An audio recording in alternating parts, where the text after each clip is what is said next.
اور یہ دین اسلام وہ مبارک دین ہے اور وہ بہترین ضابطہ حیات ہے جو اللہ تعالیٰ نے اپنے علم کامل کے ساتھ اپنے بندوں کو خود پسند کر کے دیا ہے کہ میرے بندو میں تمہارا رب ہوں اور تمہیں پیدا کرنے والا ہوں. میں نے تمہیں عدم سے وجود دیا ہے, اس دنیا میں تمہیں بھیجا ہے اور میں تمہیں ناکام دیکھنا نہیں چاہتا, میں تمہیں کامیاب دیکھنا چاہتا ہوں, میں تمہیں ذلت میں نہیں دیکھنا چاہتا, میں تمہیں دنیا میں بھی عزت کے ساتھ دیکھنا چاہتا ہوں, میں تمہیں بے چین دیکھنا نہیں چاہتا, میں دنیا کے اندر بھی تمہیں اطمینان اور سکون کے ساتھ دیکھنا چاہتا ہوں. میں تمہاری زندگیوں کو بگاڑنا نہیں چاہتا, تمہاری زندگیوں کو بنانا چاہتا ہوں. اس لیے میں نے تمہیں کسی اور کے حوالے نہیں کیا, تمہاری عقلوں کا بھی تمہیں محتاج نہیں بنایا کہ اپنی عقل سے سوچ کے کامیابی کا راستہ خود متعین کرو. اس لیے کہ انسانوں کی عقل تو ناقص ہے, انسانوں کا علم ناقص ہے, انسان کا دیکھنا بھی ناقص ہے, انسان کا سننا بھی ناقص ہے, انسان کی طاقت بھی ناقص ہے. اگر اس کے حوالے کیا جاتا کہ بھئی خود اپنے لیے کوئی کامیابی کا راستہ تلاش کرو, تو یہ بیچارہ غلط راستے میں بھٹکتا رہتا اور کامیاب نہیں ہو سکتا تھا. تو اللہ تعالیٰ نے اپنے علم کامل کے ساتھ, اللہ کا علم کامل ہے اور اللہ کے علم میں خطا کا امکان نہیں ہے, اللہ کا دیکھنا کامل ہے, اللہ کا سننا کامل ہے, اللہ تعالیٰ کی قدرت کامل ہے. اس لیے اللہ نے خود اپنے بندوں کو کامیابی کا راستہ تجویز کر کے اور پسند کر کے اور اپنے بندوں کو دنیا اور آخرت کی کامیابی کی ضمانت اس دین میں دے کے اللہ نے خود دیا. وَرَضِيتُ لَكُمُ الْإِسْلَامَ دِينًا, اے میرے بندو میں نے تمہارے لیے دین اسلام کو پسند کیا ہے. یہ دین اسلام وہ مبارک دین ہے, وہ مبارک زندگی ہے جو اللہ کی پسندیدہ ہے, اللہ کی محبوب زندگی ہے اور دنیا اور آخرت کی کامیابی کی بالکل ضمانت ہے. اور یہ اتنا اللہ نے بہترین ضابطہ حیات اور بہترین دین دے دیا کامیابی کے لیے کہ جو بالکل آسان ہے. اللہ تعالیٰ نے کوئی مشکل دین میں نہیں بنائی, دین کو سب کے لیے آسان کیا. سب کے لیے دین پر چلنا آسان ہے, غریب ہو, مالدار ہو, تاجر ہو, زمیندار ہو, بادشاہ ہو, محکوم ہو, مرد ہو, عورت ہو, سب کے لیے دین پہ چلنا آسان ہے. اور اللہ تعالیٰ نے دین میں کوئی پریشانی نہیں رکھی. وَمَا جَعَلَ عَلَيْكُمْ فِي الدِّينِ مِنْ حَرَجٍ, دین میں کوئی پریشانی نہیں رکھی. يُرِيدُ اللَّهُ بِكُمُ الْيُسْرَ وَلَا يُرِيدُ بِكُمُ الْعُسْرَ, اللہ نے کوئی مشکل کا ارادہ نہیں کیا اپنے بندوں کے ساتھ, کسی مشکل بھی نہیں ڈالا, آسان راستہ متعین کر دیا. اس لیے کہ وہ احکامات اللہ نے انسان کو دیے ہیں کہ جو انسان کی طاقت میں ہیں. پورے دین پہ چلنا یہ انسان کی طاقت میں ہے, اس کی طاقت سے زیادہ اللہ نے کوئی حکم نہیں دیا. لا یکلف اللہ نفسا الا وسعها, جو انسان کر سکتا ہے اسی کا اللہ نے حکم دیا ہے. تو یہ آسان ہے. اس لیے کہ اللہ تعالیٰ کامیاب کرنا چاہتے ہیں اپنے بندوں کو, تو دین بھی دیا اور دین کو آسان بنایا. اتنا آسان بنایا کہ فَأَقِمْ وَجْهَكَ لِلدِّينِ حَنِيفًا فِطْرَةَ اللَّهِ الَّتِي فَطَرَ النَّاسَ عَلَيْهَا. یہ دین فطرت بنایا, یہ دین انسان کی فطرت میں ہے اور فطرت کے مطابق چلنا آسان ہوتا ہے, فطرت کے خلاف چلنا مشکل ہوتا ہے. آنکھوں سے دیکھنا فطری کام ہے, آنکھوں سے دیکھنے میں کوئی تکلیف ہوتی ہے؟ آدمی کھانا کھائے اور اپنے منہ کے ذریعے کھانا کھائے تو یہ فطری کام ہے، اس میں کوئی دشواری نہیں ہوتی. تو فطری کام آدمی خود بخود کرتا چلا جاتا ہے. ایسے دین کو اللہ نے دین فطرت بنایا. کل مولود یولد علی الفطرہ، ہر بچہ فطرت اسلام پر پیدا ہوتا ہے، فطرت اسلام پر پیدا ہوتا ہے. یہ دین فطرت ہے، اس لیے کہ انسان کی فطرت میں اللہ نے یہ بات رکھی ہے کہ یہ اپنے محسن کا شکر گزار ہوتا ہے. کسی نے بھوک کی حالت میں کھانا کھلا دیا اور اس پر احسان کر دیا، اب جب بھی یہ اپنے اس محسن کو دیکھے گا جس نے کھانا کھلایا، اس کو دیکھتے ہی اس کے دل میں اس کی محبت آئے اور اندر سے جذبہ اٹھے گا کہ مجھے بھی موقع ملا اس کی خدمت کرنے کا، اس کے احسان کو پورا کرنے کا، اس کا بدلہ دینے کا، اس کی چاہت کو پورا کرنے کا، تو میں بھی کروں گا. تو اللہ تو سب سے بڑے محسن ہیں، ہمارے منعم حقیقی اللہ ہیں. اتنی نعمتیں اللہ کی ہمارے اوپر بارش کے قطروں کی طرح برس رہی ہیں کہ اگر ساری زندگی اللہ کی نعمتوں کو گننا شروع کر دیں اور اپنے ساری عقل کے گھوڑے دوڑا لیں اور اپنے سارے کمپیوٹر اور تمام جدید چیزوں کو بھی استعمال کر لیں اور اللہ کی نعمتوں کو گننا چاہیں، تو اللہ تعالیٰ کا یہ چیلنج ہے کہ وَإِن تَعُدُّوا نِعْمَةَ اللَّهِ لَا تُحْصُوهَا، اگر میری نعمتوں کو تم گننا چاہو گے تو میری نعمتوں کو گن نہیں سکتے. تو اتنا بڑا جو محسن ہے ہمارا اللہ، جس نے ہمیں عدم سے وجود دیا اور بہترین شکل و صورت عطا فرمائی، بہت خوبصورت آنکھیں بنا دی، کان بنا دیے، زبان بنا دی، ہاتھ اور پاؤں کی نعمتیں اللہ نے دی، جسم میں اللہ نے گوشت کو پیدا کر دیا، ہڈیوں کو اللہ نے جسم میں لگا دیا، خون کو جسم میں اللہ نے دوڑا دیا، دل و دماغ اللہ نے بنا دیا، اور پھر صرف پیدا کر کے ایسے بیکار نہیں چھوڑا، بلکہ اس انسان کی خدمت کے لیے اللہ نے زمین کو بچھونا بنا دیا، آسمان کو چھت بنا دیا، دن میں سورج کی روشنی اس انسان کے لیے اللہ نے لگا دی، رات کو اللہ تعالیٰ چاند کو نکال دیتے ہیں، ستاروں کے ذریعے آسمانوں کو مزین کر دیتے ہیں. اس انسان کے لیے اللہ تعالیٰ نے درختوں کا نظام بنایا اور پھلوں کو اللہ نے پیدا کیا، سبزیاں پیدا کی، اور سمندر کے اندر پانی کو اللہ نے بنایا. کتنی نعمتیں ہیں، ساری کائنات انسان کی خدمت میں لگی ہوئی. ان الدنیا خلقت لکم، حضور اکرم صلی اللہ علیہ وسلم نے ارشاد فرمایا کہ یہ دنیا تمہارے لیے پیدا کی گئی ہے، اس دنیا کو تمہارے لیے بنایا گیا ہے، یہ ساری تمہاری خادم ہے، یہ اللہ کی نعمت ہے. اور وَإِنَّكُمْ خُلِقْتُمْ لِلْآخِرَةِ، تمہیں اس دنیا کے لیے نہیں پیدا کیا گیا، تمہیں آخرت کے بنانے کے لیے پیدا کیا گیا. تو جس اللہ نے اتنے انعامات کیے ہیں جس کو شمار نہیں کیا جا سکتا، اس اللہ سے کتنی محبت ہونی چاہیے اور کتنا اس کی عظمت اور بڑائی دلوں میں ہونی چاہیے، اور اس محبت کے تقاضے پر اس اللہ کی کتنی اطاعت کرنی چاہیے.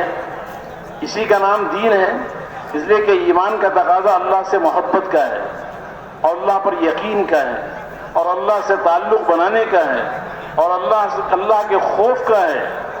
یہ ایمان یہ فطری تقاضا ہے کہ جس اللہ نے اتنی نعمتیں دی اور اتنی بڑی قدرت و طاقت والا، تو مجھے اس اللہ پر بھروسہ کرنا چاہیے، اس اللہ سے محبت کرنی چاہیے، اللہ کی عظمت اور بڑائی میرے دل میں ہونی چاہیے، اور میرا اللہ جو مجھ سے چاہے گا، جو اس کی چاہت ہوگی، جو اس کی منشا ہوگی، میں اپنی ساری زندگی اللہ کی چاہت کے مطابق گزاروں. اسی کا نام دین ہے. دل ایمان سے بھرا ہوا ہو اور پورا کا پورا جسم سر سے لے کے پاؤں تک یہ اللہ کی چاہت اور مرضی والی زندگی کے اندر استعمال ہو رہا ہو، اسی کا نام دین ہے.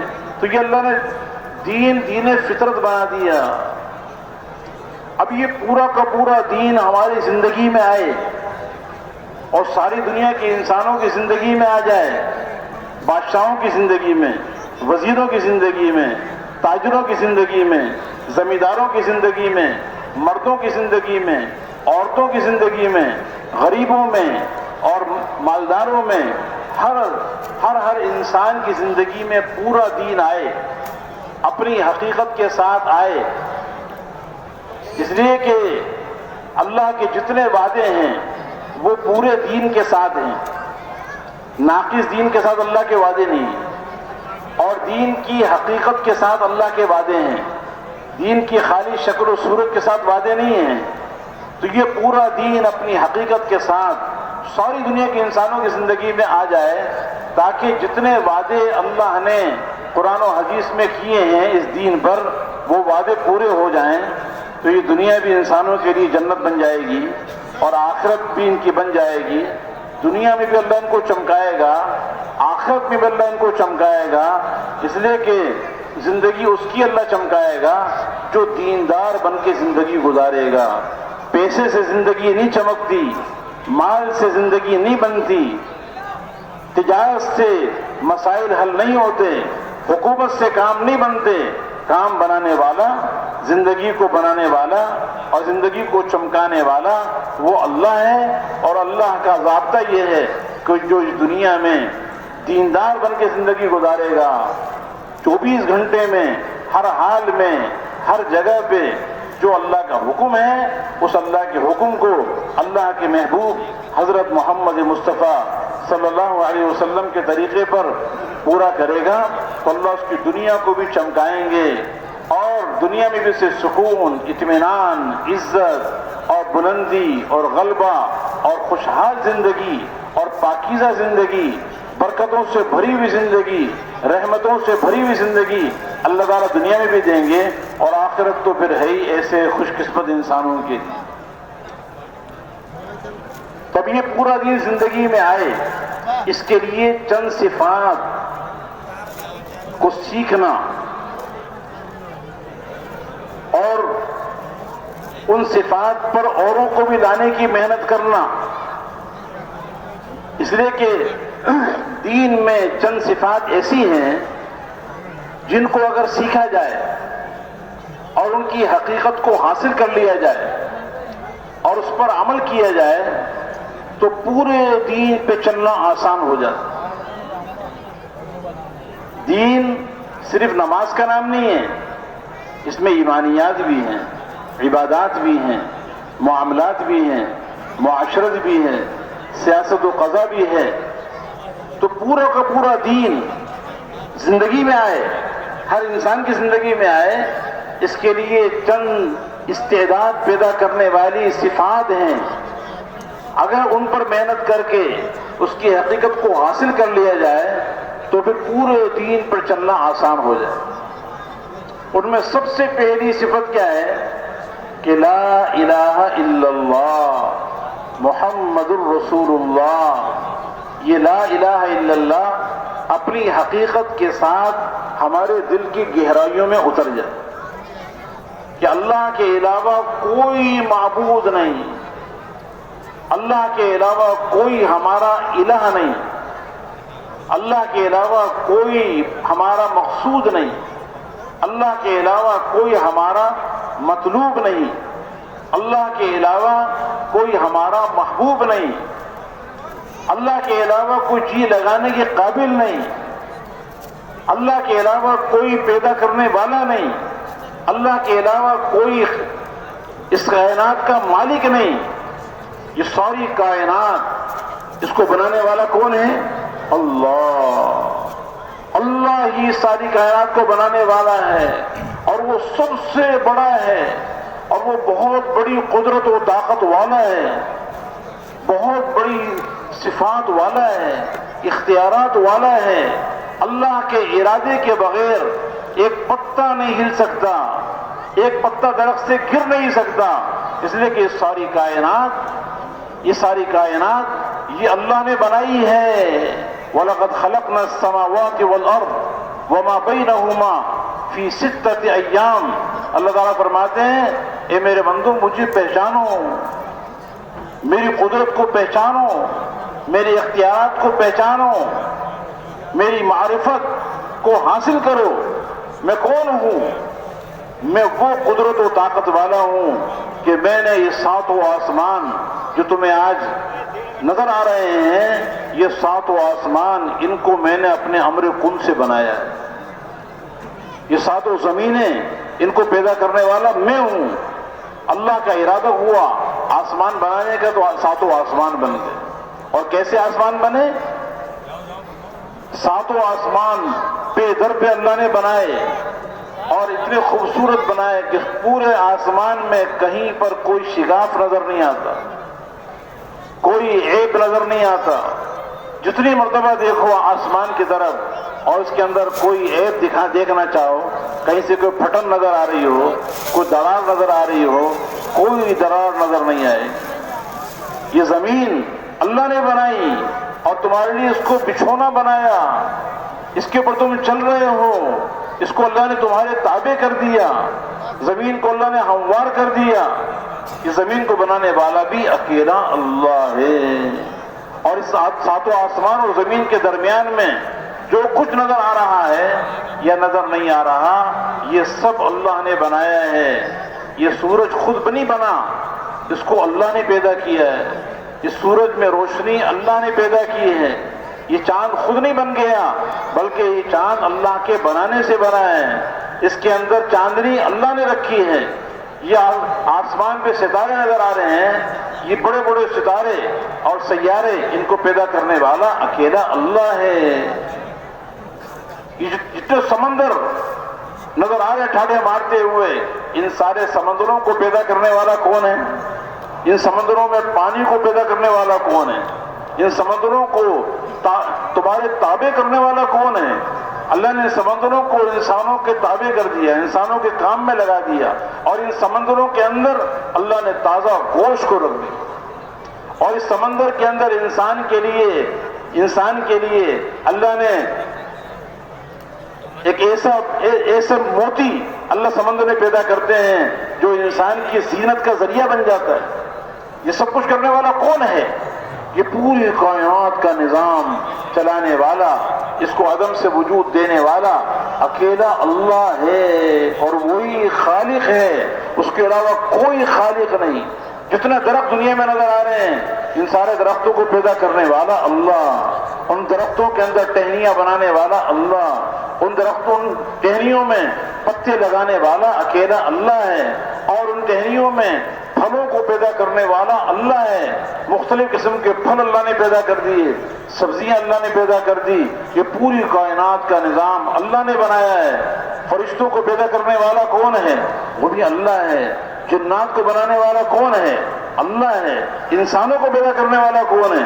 اکیلا اللہ ہے. تو اللہ ہی خالق ہے. اور جتنی کائنات اللہ نے بنائی ہے, کائنات کا ذرہ ذرہ یہ اللہ ہی کی ملکیت میں ہے.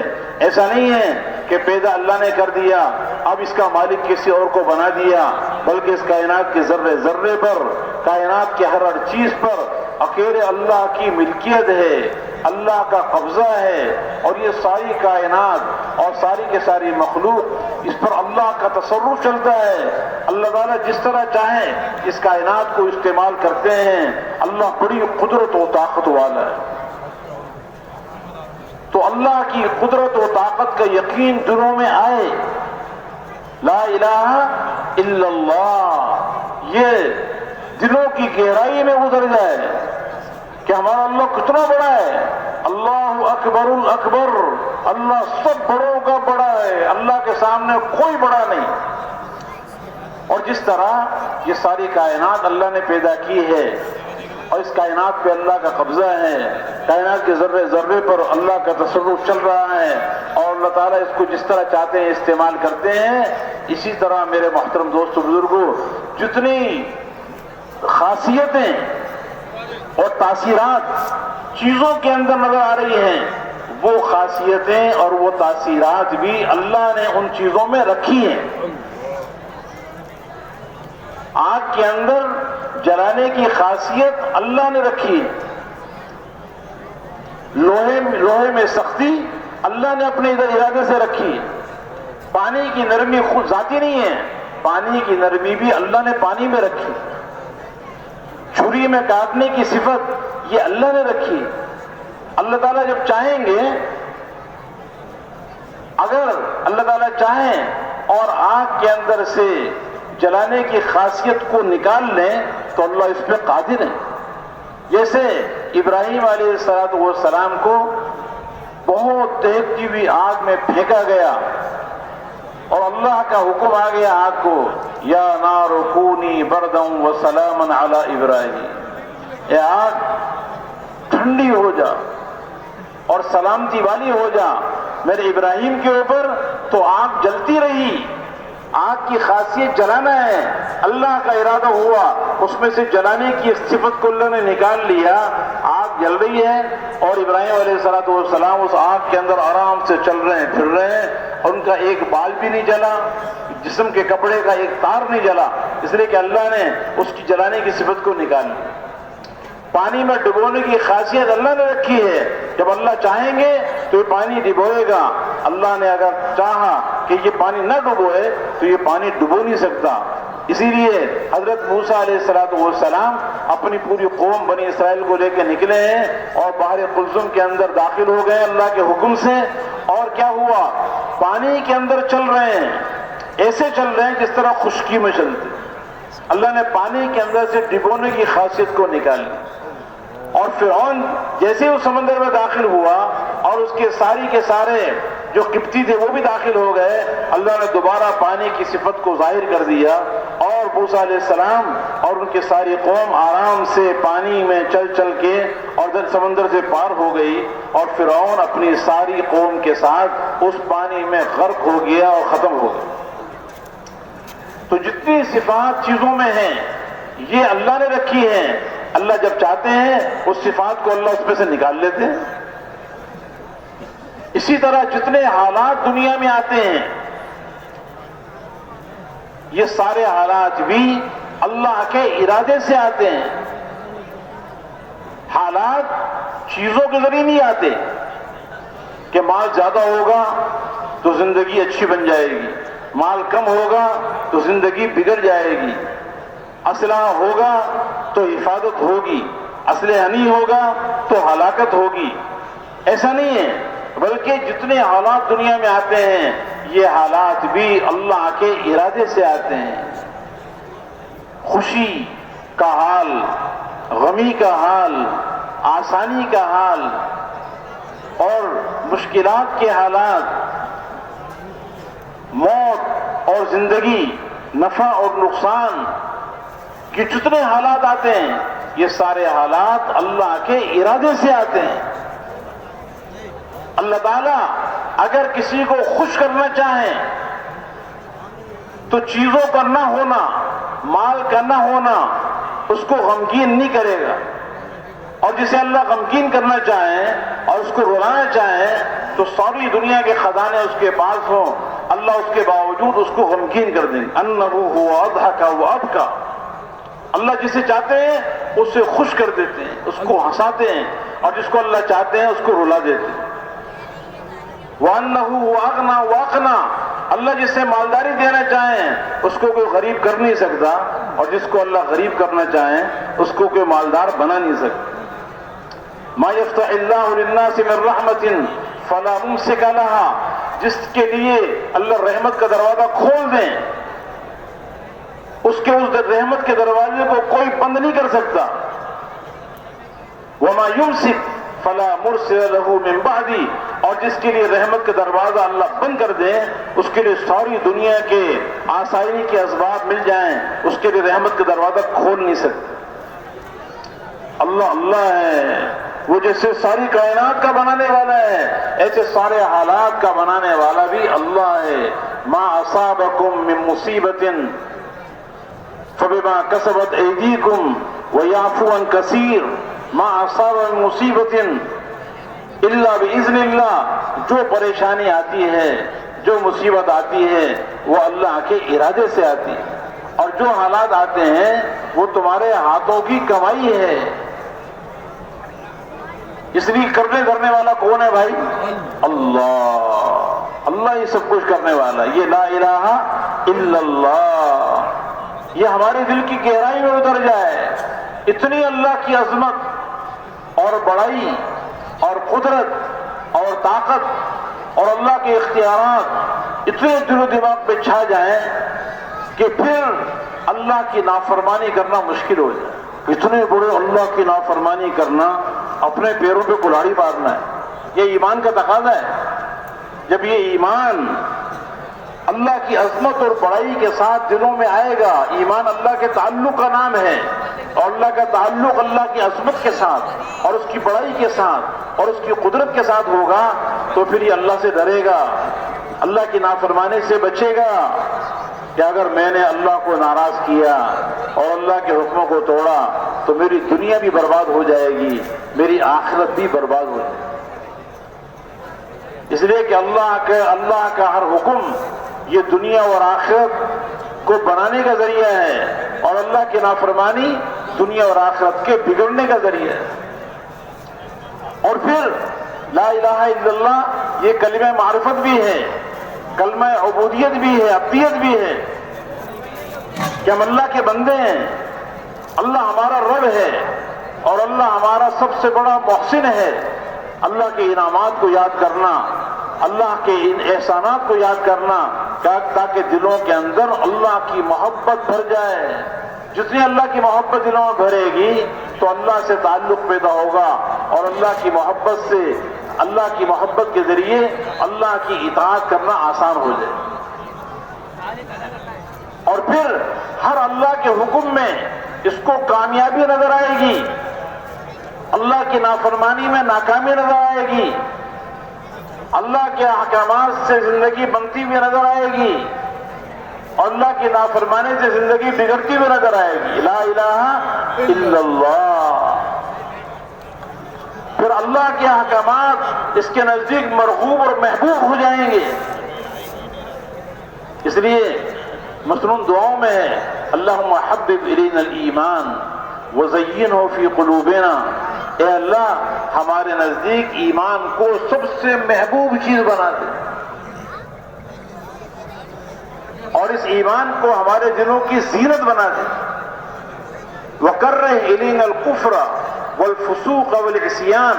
اے اللہ ہمارے نزدیک کفر کو اور تیری نافرمانی کو، حکم عدولی کو ہمارے نزدیک مکروہ چیز بنا دے.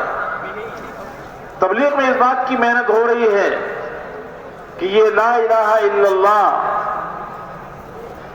یہ دلوں کی گہرائی میں اترے، غلط یقین دلوں سے نکلے، صحیح یقین دلوں کے اندر آئے، اللہ کی ذات پر بھروسہ اور توکل یہ دلوں کی گہرائی میں اترے کہ کام بنانے والا اللہ ہے، مسائل کو حل کرنے والا اللہ ہے، مشکل کشا اللہ ہے، حاجت روا اللہ ہے.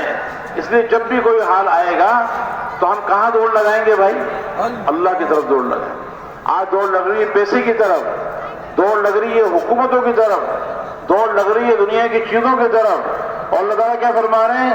فَفِرُّوا إِلَى اللَّهِ. اے لوگو اللہ کی طرف دوڑ لگاؤ، میری طرف دوڑ لگاؤ، مجھے اپنا بناؤ.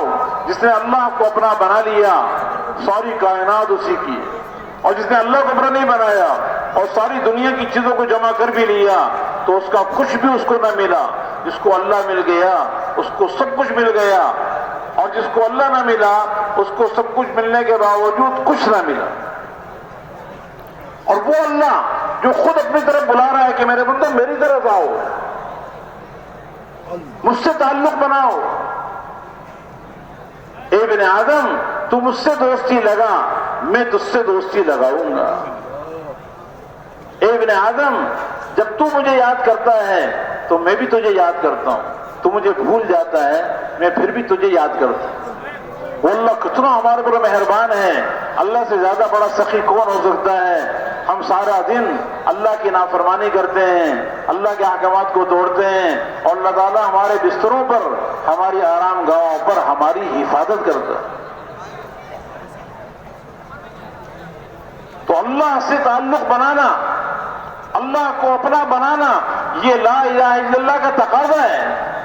اس لیے تبلیغ میں یہ محنت ہو رہی کہ ایک انسان کو گلی گلی، گھر گھر، ایک فرد کو یہ سمجھانا کہ دیکھو بھائی اللہ سے تعلق بناؤ، اللہ پر یقین کر کے زندگی گزارو، اللہ سے محبت کرنے والے بنو، اللہ کے بن کے زندگی گزارو، اللہ کو راضی کرنے والے بن جاؤ۔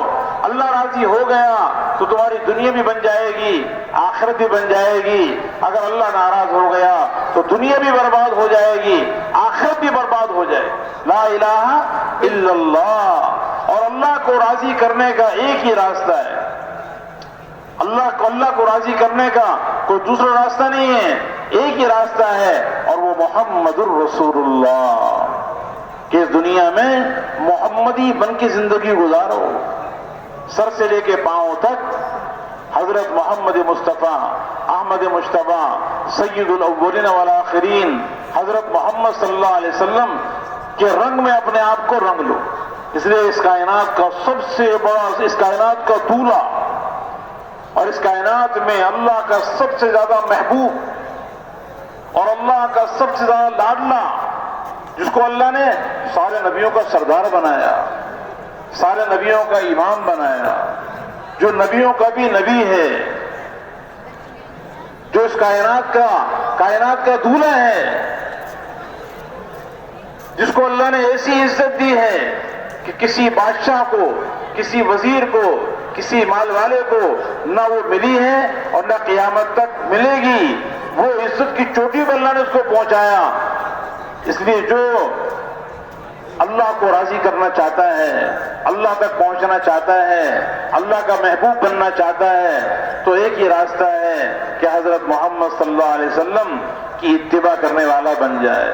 آپ کی زندگی اللہ کو محبوب ہے، آپ کا دیکھنے کا طریقہ اللہ کو محبوب ہے، آپ کے سننے کا طریقہ اللہ کو محبوب ہے، آپ کے بولنے کا طریقہ اللہ کو محبوب ہے، آپ کے کھانے کا طریقہ، سونے کا طریقہ، آپ کی گھریلو زندگی، آپ کا لوگوں سے ملنا جلنا، آپ کا دعوت دینے کا طریقہ، آپ کی نماز پڑھنے کا طریقہ، ذکر کرنے کا طریقہ، تلاوت کرنے کا طریقہ، لوگوں کے ساتھ اچھے اخلاق سے ملنے کا طریقہ، آپ کا لوگوں کے پاس چل چل کر جانا، آپ کی پوری زندگی، آپ کی دن کے اعمال، آپ کی رات کے اعمال، آپ کی معاشرت اور آپ کے معاملات، آپ کی عبادات، آپ کے اخلاق، یا آپ کا زندگی کا ہر عمل اللہ کو محبوب ہے۔ اس لیے جو اللہ کا محبوب بننا چاہتا ہے تو اتبعوا ھذا النبی الامی، اس نبی امی کے پیچھے پیچھے چلو، اس کے قدم بقدم چلو، اس کے نقش قدم پر چلو۔ آپ وہ مبارک زندگی لے کر آئے ہیں، وہ مبارک سنتیں لے کر آئے ہیں، وہ مبارک دین لے کر آئے ہیں جو کامل ترین دین ہے، کامل ترین دین ہے، جس کو اللہ تعالیٰ نے پسند کیا ہے۔ اس لیے آپ کی اتباع، آپ کی ایک ایک سنت، یہ ساتوں زمین سے، ساتوں آسمان سے، زمین اور آسمان کے درمیان جو کچھ بھی ہے، اس سب سے زیادہ ایک ایک سنت زیادہ قیمتی ہے۔ اس لیے ہمارے دلوں میں حضور صلی اللہ علیہ وسلم کی سنتوں کی محبت ہو، اللہ کے نبی سے عشق ہو، آپ سے محبت ہو، اور وہ محبت ہمیں آپ کی اتباع کے اوپر ڈال۔ جو محمدی بن کے زندگی گزارے گا اس کے لیے جینا بھی آسان ہوگا، مرنا بھی آسان ہوگا، جینا بھی آسان، مرنا بھی آسان۔ اور جو محمدی بن کے زندگی نہیں گزارے گا اس کے لیے جینا بھی مشکل اور اس کے لیے مرنا بھی مشکل ہو۔ اس لیے اللہ سے تعلق بنانے کا راستہ حضرت محمد مصطفیٰ صلی اللہ علیہ وسلم ہے، آپ کی اتباع، اور آپ کے ہر طریقے میں دنیا اور آخرت کی کامیابی کا یقین۔ آپ کے طریقوں کو چھوڑ کر غیروں کے طریقے میں دنیا اور آخرت کی ناکامی اور بربادی کا یقین دلوں میں آئے۔ جتنے بھی طریقے دنیا میں چل رہے ہیں، جتنے بھی طریقے اور جتنے بھی راستے دنیا کے اندر ہیں، وہ سب ناکامی کی طرف لے جانے والے ہیں۔ صرف ایک ہی راستہ، ایک ہی طریقہ، ایک ہی زندگی گزارنے کا ضابطہ جو حضرت محمد صلی اللہ علیہ وسلم لے کر آئے ہیں، اسی میں کامیابی ہے، اسی میں عزت ہے، اسی سے زندگی خوشحال بنے گی، اسی سے زندگی اللہ بنائیں گے اور دنیا اور آخرت کے سارے مسائل کو اللہ حل کرے۔ اور میرے محترم دوست بزرگوں، حضور اکرم صلی اللہ علیہ وسلم جو زندگی لے کر آئے ہیں اس کو اپنی زندگی میں بھی لانا ہے اور اس کی اوروں کو دعوت بھی دینی ہے۔ یہ لا الہ الا اللہ اپنی زندگی میں بھی اتارنا ہے اور اس لا الہ الا اللہ کی دعوت گھر گھر لے کے جانی ہے۔ ایک ایک آدمی کو محنت کرنی ہے۔ اللہ جہاں جہاں سے ہوتا ہوا نظر آ رہا ہے اس کی نفی کرنا اور اللہ سے ہونے کو بار بار کہنا، اللہ کے احکامات میں کامیابی کو بتانا، اللہ کی نافرمانی میں ناکامی کو بتانا اور حضرت محمد مصطفیٰ صلی اللہ علیہ وسلم کی ایک سنت پہ خود بھی عمل کرنا اور اوروں کو بھی اس کی دعوت دینا تاکہ کوئی بھی مسلمان اللہ کے احکامات کے بغیر، حضرت محمد صلی اللہ علیہ وسلم کے طریقے کے بغیر زندگی نہ گزارے۔ اس کا داعی بن کے زندگی گزارنا۔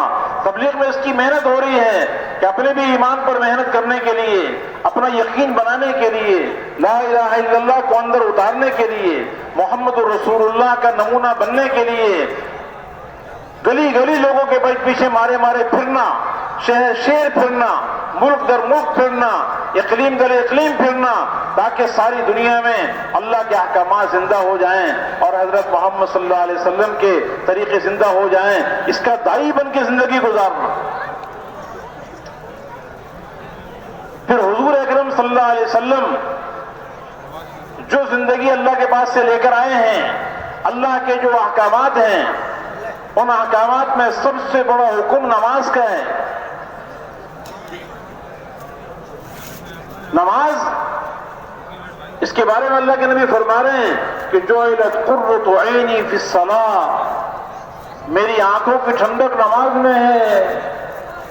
آج ہماری آنکھیں ٹھنڈی ہو رہی ہیں پیسے کے ذریعے، پیسہ زیادہ آ گیا پھر آنکھیں ٹھنڈی ہو گئی، گاڑی اچھی مل گئی تو آنکھیں ٹھنڈی ہو گئی، مکان اچھا مل گیا تو کہتے ہیں آنکھیں ٹھنڈی ہو گئی۔ اور دو جہاں کے سردار ہمارے اور آپ کے پیارے نبی کیا فرما رہے ہیں کہ میری آنکھوں کی ٹھنڈک نماز میں ہے۔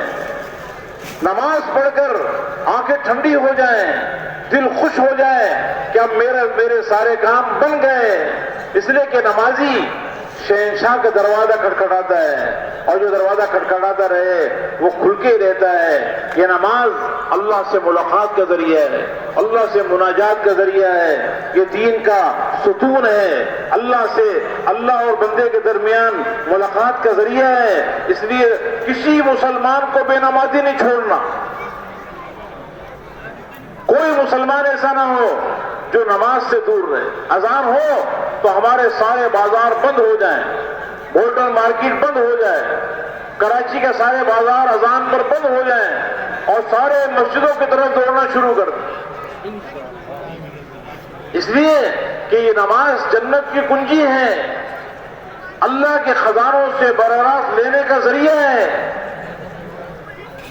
اور یہ اتنا بڑا عمل ہے کہ ہمارے اللہ رب العزت نے اپنے پیارے نبی کو اپنے پاس بلایا، معراج پہ بلایا، یہ نماز کا تحفہ دینے کے لیے اللہ نے اپنے پاس بلایا، اتنا لمبا سفر کروایا، زمین سے، مسجد حرام سے مسجد اقصی کو لے کر گئے، وہاں سے پہلا آسمان، دوسرا آسمان، تیسرا آسمان، چوتھا، پانچواں، چھٹا، ساتواں، اللہ نے اپنے پاس بلا کر یہ بہترین تحفہ دیا کہ میرے بندے جب بھی مجھ سے بات کرنا چاہیں، میرے خزانوں سے لینا چاہیں تو بس نماز میں کھڑے ہو جائیں تو میں ان کے جو مجھ سے مانگیں گے اس نماز کے ذریعے میں ان کو دے دوں۔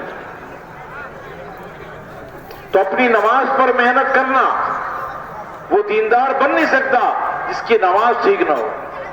اس لیے فرمایا قد افلح المؤمنون الذین هم فی صلاتهم خاشعون،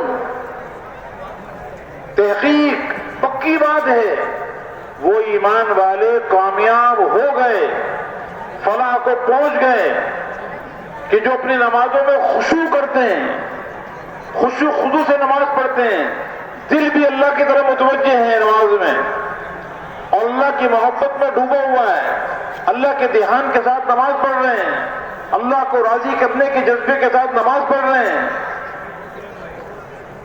اور پورا کا پورا جسم حضور صلی اللہ علیہ وسلم کے طریقے پر جسم استعمال ہو رہا ہے اور پورا کا پورا جسم اللہ کے حکم کے مطابق استعمال ہو رہا ہے، آنکھیں اور کان اور زبان اور ہاتھ اور پاؤں کہ پورا کا پورا جسم اللہ کے حکم میں استعمال ہو رہا ہے، اللہ کی نافرمانی میں استعمال نہیں ہوتا۔ جب یہ نماز بن جائے گی تو کیا ہوگا؟ ان الصلاۃ تنہی عن الفحشاء والمنکر، یہ نماز ہر قسم کے فحش کام سے، ہر منکر سے روک دے گی۔ اس نماز میں اللہ نے بڑی تاثیر رکھی ہے، اس لیے اس کو دین کا ستون قرار دیا گیا۔ اور سب سے پہلے انسان کے اعمال میں نماز کا حساب ہوگا۔ نماز صحیح نکل آئی تو سارے کے سارے اعمال ٹھیک نکل آئیں، اس کی تجارت بھی، زمیندارہ بھی، حکومت بھی، ملازمت بھی، گھر کی زندگی، باہر کی زندگی، اس کی آنکھوں کا عمل، کان کا عمل، زبان کا عمل، جو کچھ یہ جسم سے کرتا ہے وہ سارے کام ٹھیک ہوں گے، اللہ کے حکم کے مطابق ہوں گے اگر اس کی نماز ٹھیک ہو۔ نماز اگر صحیح ہو گئی تو پھر اس کے جتنی بھی عبادات ہیں وہ ساری عبادات بھی ٹھیک ہو جائیں گی۔ رمضان کا مہینہ آئے گا تو رمضان میں روزہ بھی اس کا ٹھیک ہوگا، اور روزہ اس کے اندر تقوی پیدا کر دے گا۔ زکوٰۃ دینے کا حکم آئے گا تو زکوٰۃ کے ذریعے اس کے اندر سے بخل نکل جائے گا۔ اس پہ اگر حج فرض ہو گیا تو یہ حج ایسا کرے گا، اس حج کے ذریعے اس کے اندر اطاعت کا مادہ پیدا ہو جائے گا اور یہ پورے دین پہ چلنے والا بن جائے گا۔ اس لیے میرے محترم دوستو، بزرگوں، اپنی نمازوں پر محنت کرنا دیندار بننے کے لیے ضروری ہے۔ 20 سال پہلے جیسے نماز پڑھ رہے تھے آج بھی وہی نماز چل رہی ہے تو بتاؤ زندگی کیسے بدلے گی؟ اس لیے نماز کا اہتمام، وضو بغیر اسراف کے وضو کرنا، وضو بھی صحیح ہو، پھر نماز صحیح ہو، اس پہ قیام اور رکوع اور قرات اور سجدہ، نماز کا ظاہر بھی ٹھیک ہو، نماز کا باطن بھی ٹھیک ہو۔ جس کی نماز بن گئی اس کی زندگی بن جائے گی، جس کی نماز جاندار اس کی زندگی شاندار ہو جائے گی۔ پھر اس کی آنکھیں غلط استعمال نہیں ہوں گی۔ جب نماز میں آنکھیں صحیح ہوئی تو باہر نکل کر بازار میں دکان پر بیٹھ کر بھی اس کی نگاہیں غلط استعمال نہیں ہوں۔ نماز میں اس کی زبان صحیح استعمال ہوئی، اب نماز کے باہر بھی اس کی زبان صحیح استعمال ہوگی۔ اس کے کان نماز میں صحیح استعمال ہوئے تو نماز کے باہر بھی اس کے کان صحیح استعمال ہوں گے۔ اس کا دل نماز میں اللہ کی محبت میں ڈوبا رہا، اللہ کے دھیان سے نماز پڑھتا رہا تو نماز کے علاوہ کاروبار میں جاتے ہوئے، بازار میں جاتے ہوئے، گھر میں رہتے ہوئے اس وقت بھی اس کا دل صحیح چلے گا۔ اس لیے اپنی نمازوں پر محنت کرنا اور کسی مسلمان کو بے نمازی نہ چھوڑنا، گھر جا کر ایک مسلمان کو نماز کے فضائل سنا کر اس کی منت سماجت کر کے اسے نمازی بنانے کی محنت کرنا۔ حضور صلی اللہ علیہ وسلم دنیا سے پردہ فرما رہے ہیں اور جاتے جاتے آپ نے امت کو کیا وصیت کی؟ الصلاۃ وما ملکت ایمانکم، اے میرے امتیوں نماز کا اہتمام کرنا اور اپنے ماتحتوں کا خیال کرنا۔ یہ نماز اتنا بڑا عمل ہے کہ اللہ کے نبی دنیا سے جا رہے ہیں اور جاتے جاتے اپنی امت کو نماز جیسے عظیم عمل کے لیے وصیت کر کے جا رہے ہیں کہ نماز نہ چھوڑنا اور ماتحتوں کا بھی خیال رکھنا۔ بعض علماء کرام فرماتے ہیں نماز سے مراد گویا کہ حقوق العباد ہیں، سارے حقوق اللہ ہیں، سارے حقوق اللہ نماز میں آ گئے، اور غلاموں کا خیال رکھنے سے مراد حقوق العباد ہیں۔ تو گویا کہ پورے دین کے اللہ کے نبی وصیت کر کے جا رہے ہیں۔ تو ہمارے محلوں میں، ہمارے شہروں میں کوئی مسلمان بے نمازی نہ رہے، ہر ایک کو نمازی بنانا اور اس نمازی کو بھی داعی بنانا یہ ہمارا کام ہے۔ جب نماز ٹھیک ہو جائے گی تو دیندار بننا آسان ہو جائے گا۔ اور اس کے لیے میرے محترم دوست و بزرگوں، قرآن و حدیث والا علم سیکھنا، اس لیے کہ نماز ہو، روزہ ہو، زکوٰۃ ہو، حج ہو، 24 گھنٹے کے اندر اللہ کے احکامات پہ چلنا ہو، یہ جب ٹھیک ہوگا جب اس کا علم حاصل ہوگا۔ علم جو اصل علم ہے وہ ہے جو اللہ نے آسمانوں سے اتارا ہے، جس کو جبریل علیہ السلام لے کر آئے ہیں، اللہ کے پاس سے لے کر آئے ہیں اور حضرت محمد صلی اللہ علیہ وسلم کے دل پہ اتارا ہے۔ وَإِنَّهُ لَتَنزِيلُ رَبِّ الْعَالَمِينَ نزل به الروح الامین على قلبك لتكون من المنذرین بلسان عربی مبین۔ اس علم کو پانی کے ساتھ اللہ کے نبی نے مجھے تشبیہ دی کہ مثل ما بعثنی اللہ به من الہدى والعلم کمثل الغیث، جس علم کو اور ہدایت کو اللہ نے مجھے دے کے بھیجا ہے اس کی مثال بارش کے پانی کی طرح، جیسے بارش اگر ہو جائے تو اس سے ساری زمین ہری بھری ہو جاتی ہے، ایسے ہی جب علم زندگی میں آ جائے، زندگی کے تمام شعبوں میں علم آ جائے، تاجروں کی تجارت میں، زمینداروں کی زمینداری میں، ملازموں کی ملازمت میں، حاکموں کی حکومت میں، غریبوں کی غربت میں، مالداروں کی مالداری میں، زندگی کے تمام شعبوں میں اگر یہ علم آ گیا تو یہ سارے کے سارے شعبے یہ ہرے بھرے ہو جائیں گے اور یہ خوبصورت ہو جائیں گے اور یہ پاکیزہ ہو جائیں گے۔ اسی طرح جب بارش ہوتی ہے تو بارش سے زمین زندہ ہو جاتی ہے، ہر چیز میں جان آ جاتی ہے۔ وَجَعَلْنَا مِنَ الْمَاءِ كُلَّ شَيْءٍ حَيٍّ، پانی میں اللہ نے ہر چیز کی حیات رکھی ہے۔ ایسے روحانی حیات اللہ نے اس علم میں رکھی ہے۔ جب یہ علم زندگی کے ہر شعبے میں آئے گا تو ہر زندگی کے ہر شعبہ جاندار ہو جائے گا، اس میں جان آ جائے گی۔ اللہ تعالیٰ جزائے خیر دیں ہمارے علماء کرام کو کہ جنہوں نے اپنی ساری زندگیاں قرآن و حدیث کے سیکھنے میں لگائی۔ یہ علماء کرام یہ ہمارے سروں کے تاج ہیں، یہ انبیاء علیہ السلام کے وارث ہیں۔ اللہ کے نبی نے فرمایا کہ علماء امتی امنا، میری امت کے علماء یہ امین ہیں، ان کے بعد بہت بڑی امانت ہے، ان کا اللہ نے بہت بڑا مقام بنایا ہے۔ انبیاء علیہ السلام کی وراثت اللہ نے ان کو دی ہے، انہوں نے اپنی پوری زندگیاں قرآن و حدیث کے علم کو سیکھنے میں لگائی اور امت تک وہ امانت جو جبریل علیہ السلام اللہ کے پاس سے لے کر آئے اور حضرت محمد صلی اللہ علیہ وسلم پر اس کو نازل کیا، اس امانت کو امت تک پہنچایا ہے اور قرآن و حدیث سے وہ سارے مسائل مستنبط کیے کہ قیامت تک جتنے بھی انسان آئیں گے اور جتنے مسائل قیامت تک آئیں گے، زندگی کے جتنے شعبے ہیں، ہر حال میں، ہر شعبے میں، ہر جگہ میں قیامت تک جتنے مسائل امت کو درپیش ہوں گے اس کا حل اللہ نے قرآن و حدیث میں رکھا ہے، اس علم میں رکھا ہے اور علماء کرام کو اللہ تعالیٰ نے اس کا چوکیدار بنا دیا ہے، وہ اس کی حفاظت بھی کر رہے ہیں، امت تک اس کو پہنچا بھی رہے ہیں۔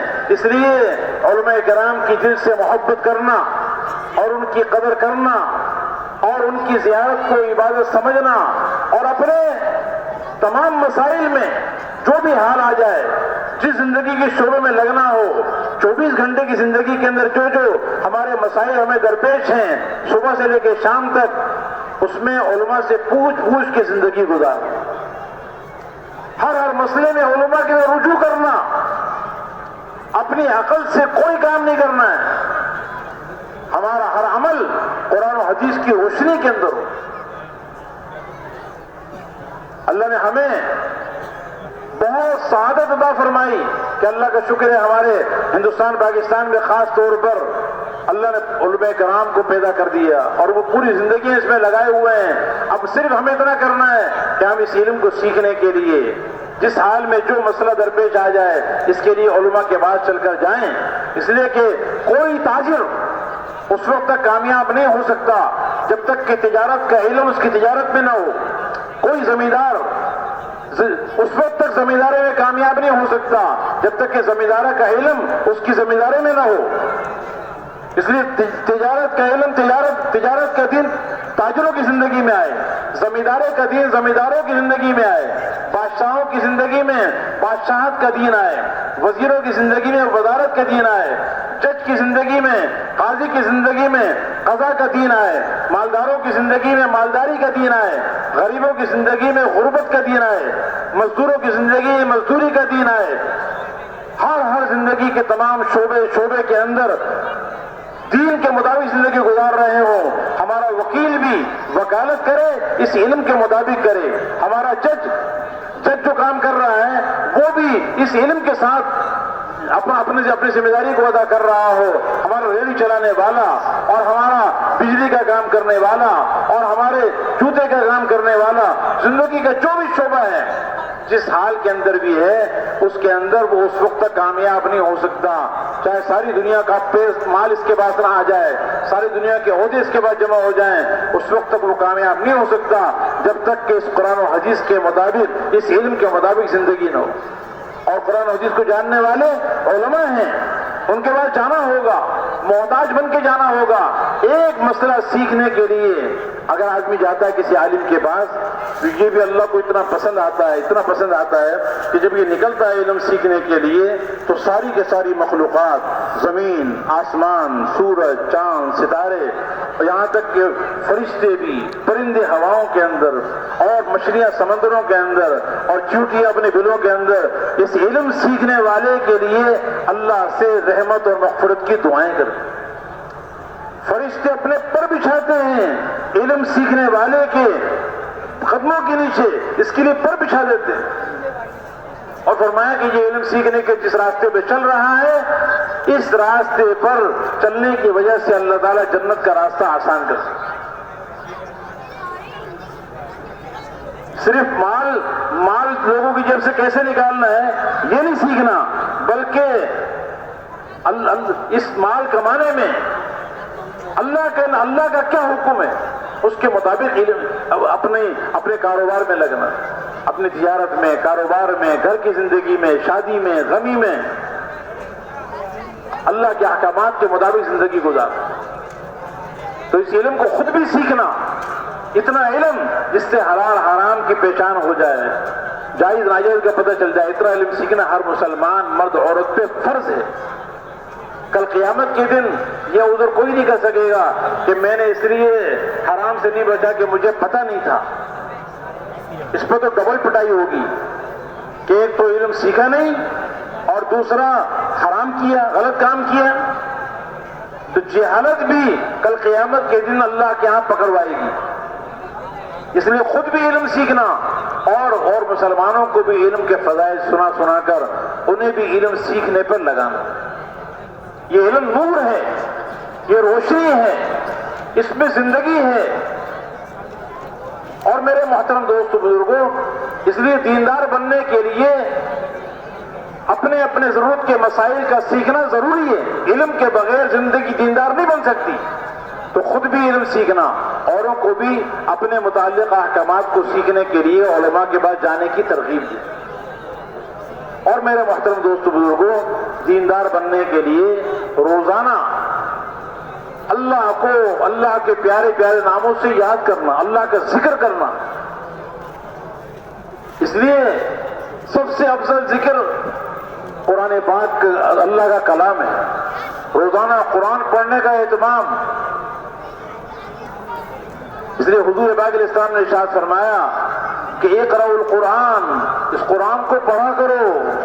فإنه يأتي يوم القيامة شفيعا لأصحابه، یہ قرآن قیامت کے دن اپنے پڑھنے والوں کے لیے سفارش کرنے والا بنے گا، اللہ کے دربار میں جھگڑے گا. یہ ایسا جھگڑا کرنے والا ہے جس کا جھگڑا مانا جائے گا، ایسا سفارش کرنے والا ہے جس کی سفارش قبول کی جائے گی. جو اس قرآن کو اپنے آگے رکھے گا اس کو یہ جنت میں لے جائے گا، جو اس قرآن کو اپنے پیچھے کر دے گا اس کو جہنم میں دھکیل دے گا. اس کتاب کے ذریعے، اس قرآن کے ذریعے اللہ تعالیٰ بعض لوگوں کو بہت بلند مرتبہ کرتا ہے اور بعض لوگوں کو اللہ تعالیٰ ذلیل کر دیتا ہے۔ جو اس قرآن کو پڑھتے ہیں، اس پر عمل کرتے ہیں، اس کو دنیا میں پھیلاتے ہیں، تو وہ تو اس قرآن کے ذریعے بہت بڑے بڑے درجات حاصل کر لیتے ہیں، اور جو اس قرآن کو پڑھتے ہی نہیں، پڑھتے ہیں لیکن عمل نہیں کرتے، تو وہ اس قرآن کے ذریعے اللہ تعالیٰ ان کے مرتبے کو گرا دے گا۔ اس لیے قرآن کو روزانہ پابندی سے پڑھنا، قرآن پاک کو اپنے سینے سے لگانا، اور میرے محترم دوست بزرگوں، ہر حال میں جو حضور اکرم صلی اللہ علیہ وسلم نے دعائیں بتائی ہیں، ہر عمل سے پہلے، ہر عمل کے بعد مصنون دعائیں، ان کا اہتمام کرنا، اس لیے کہ مصنون دعاؤں نے قبولیت کا راستہ دیکھا ہوا ہے۔ اور تنہائیوں میں اللہ کو یاد کرنا، اللہ کا ذکر کرنا، سبحان اللہ، اے اللہ میں تو میرے اندر سارے عیب ہی بھرے ہوئے ہیں، تو ہر عیب سے پاک ہے۔ الحمدللہ میرے اندر کوئی خوبی نہیں، ساری خوبیاں تیرے اندر۔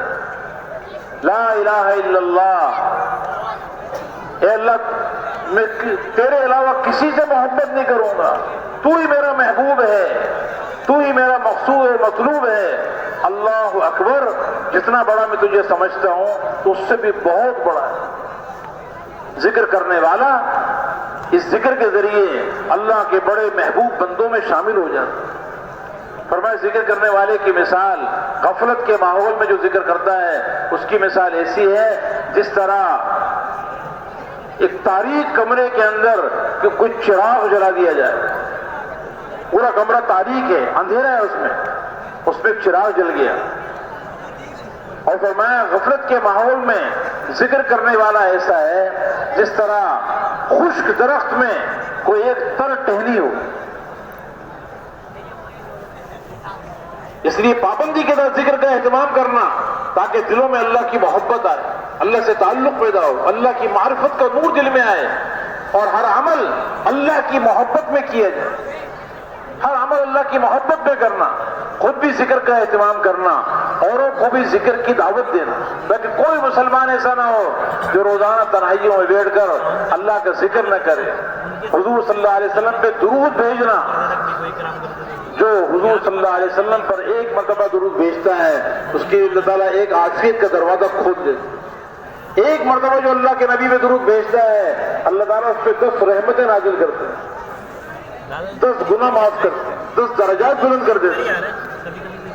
اس لیے درود شریف کا اہتمام اور اپنے گناہوں پر اللہ سے معافی مانگنا، استغفار کرنا، اللہ تعالیٰ بہت معاف کرنے والا ہے۔ اور میرے محترم دوست بزرگوں، اپنے اخلاق کو اعلیٰ سے اعلیٰ بنانا، وہ دیندار بن نہیں سکتا جس کے اخلاق بگڑے ہوئے۔ اس لیے ہر مسلمان کا اکرام کرنا، مسلمان یہ قابل محبت ہے۔ المؤمن مالف ولا خیر فی من لا یالف ولا یولف، مومن یہ محبت کی جگہ ہے، جائے محبت ہے، جو نہ کسی سے محبت کرے اور نہ اس سے محبت کی جائے، اس میں کوئی خیر نہیں۔ مسلمان کو اللہ نے بہت بڑا مقام دیا ہے، اس لیے کہ اس کے دل میں ایمان ہے، اس ایمان کی وجہ سے اس کی بہت بڑی قدر ہے۔ اس لیے لوگوں کے ساتھ لوگوں کا اکرام ان کے مال کی وجہ سے نہیں، قوم کی وجہ سے نہیں، برادری کی وجہ سے نہیں، یہ میری برادری کا ہے، یہ میری قوم کا ہے، یہ میری زبان والا ہے۔ برادری اور قوم اور اپنی زبان کی وجہ سے کسی کے ساتھ کسی کا اکرام کرنا یہ تو عصبیت ہے۔ ہم تو ہر مسلمان سے کا اکرام کریں گے اس کے اسلام کی وجہ سے، اس کی صفات کی وجہ سے کہ مسلمان ہے، مسلمان کا بھائی ہے۔ اللہ کے نبی نے ارشاد فرمایا کہ المسلم اخو المسلم، مسلمان کا بھائی ہے، لا یظلمہ، مسلمان پہ ظلم نہیں کرتا، ولا یخذلہ، اور جب مسلمان کو مدد کی ضرورت ہو تو یہ کبھی بھی اس کی مدد کو چھوڑتا نہیں ہے۔ التقوی ہاں ہونا، تقوی یہاں دل میں ہوتا ہے، اور مسلمان کو حقیر نہیں سمجھتا۔ بحسب امرئ من الشر ان یحقر اخاہ المسلم، آدمی کے برا ہونے کے لیے کافی ہے کہ وہ اپنے مسلمان بھائی کو حقیر سمجھے، ہر مسلمان کو اپنے سے بہتر سمجھنا، ہر مسلمان کا اکرام کرنا، ہر ایک کے ساتھ تواضع سے پیش آنا، نرمی سے پیش آنا۔ نرمی ہر چیز کو خوبصورت بنا دیتی ہے۔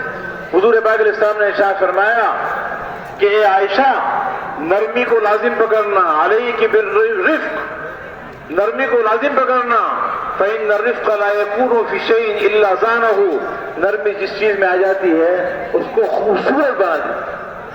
اور اے عائشہ، وَإِيَّاكَ وَالْعُنْفَ وَالْفَحْشَ، سختی سے اپنے آپ کو بچانا، اس لیے کہ سختی جس چیز میں بھی آتی ہے اس کو عیب دار بنا دیتی ہے۔ اس لیے ہمارے اندر تواضع ہو، عاجزی ہو، نرمی ہو، درگزر کرنا، معاف کرنا، ہر ایک کے حق کو ادا کرنا،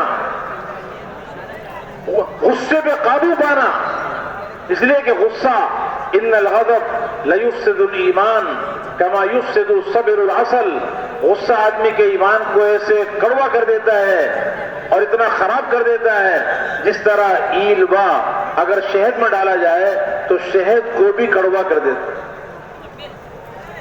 اس لیے ہر مسلمان سے محبت کرنا، مسلمانوں کی خوبیاں دیکھنا، مسلمانوں کی کمیوں کو نہ دیکھنا بلکہ ہر ایک کی خوبی پہ نگاہ کرنا، اپنی کمیوں کو دیکھنا، اوروں کو خوبیوں کو دیکھنا، کسی مسلمان کا مذاق نہیں اڑانا، کسی مسلمان کو برے القاب سے نہیں پکارنا، کسی مسلمان کی غیبت نہیں کرنی، غیبت سے دل پھٹ جاتے ہیں۔ اور فرمایا غیبت کرنا یعنی جو عیب کسی مسلمان میں موجود ہے، ذکر کا اخاک بما یکرہ، کسی مسلمان کی اس عیب کا ذکر کرنا جو اس کو ناپسند ہے، اگرچہ وہ موجود بھی ہے، اس کا ذکر کرنا یہ غیبت ہے، اور غیبت زنا سے بڑا گناہ ہے۔ غیبت کرنا ایسے ہے جیسے اپنے سگے مردہ بھائی کے گوشت کو کھانا۔ اور فرمایا کسی کے ساتھ بدگمانی نہ کریں، ہر ایک کے ساتھ اچھا گمان کریں۔ بدگمانی کے لیے دلیل چاہیے، اچھا گمان کے لیے کسی دلیل کی ضرورت نہیں۔ اس لیے اللہ کے نبی نے فرمایا لا تباغضوا، آپس میں ایک دوسرے کے ساتھ بغض نہ کرو، ولا تحاسدوا، ایک دوسرے سے حسد نہ کرو۔ کسی میں کوئی خوبی ہے اس خوبی کی وجہ سے حسد نہ کرو بلکہ اس کے لیے دعا کرو۔ اگر کسی میں کوئی خوبی ہے آپ اس کی تعریف کریں گے اور اس کے لیے دعا کریں گے تو اللہ تعالیٰ وہ خوبی آپ کو بھی عطا فرمائے۔ کسی میں کمی نظر آ گئی اس کی کمی کو اچھالو نہیں۔ کسی مسلمان کی آبرو ریزی نہیں کرنی۔ ان من ارب الربا الاستدارۃ فی عرض المسلم بغیر حق، فرمایا سب سے بدترین سود مسلمان کی آبرو ریزی ہے۔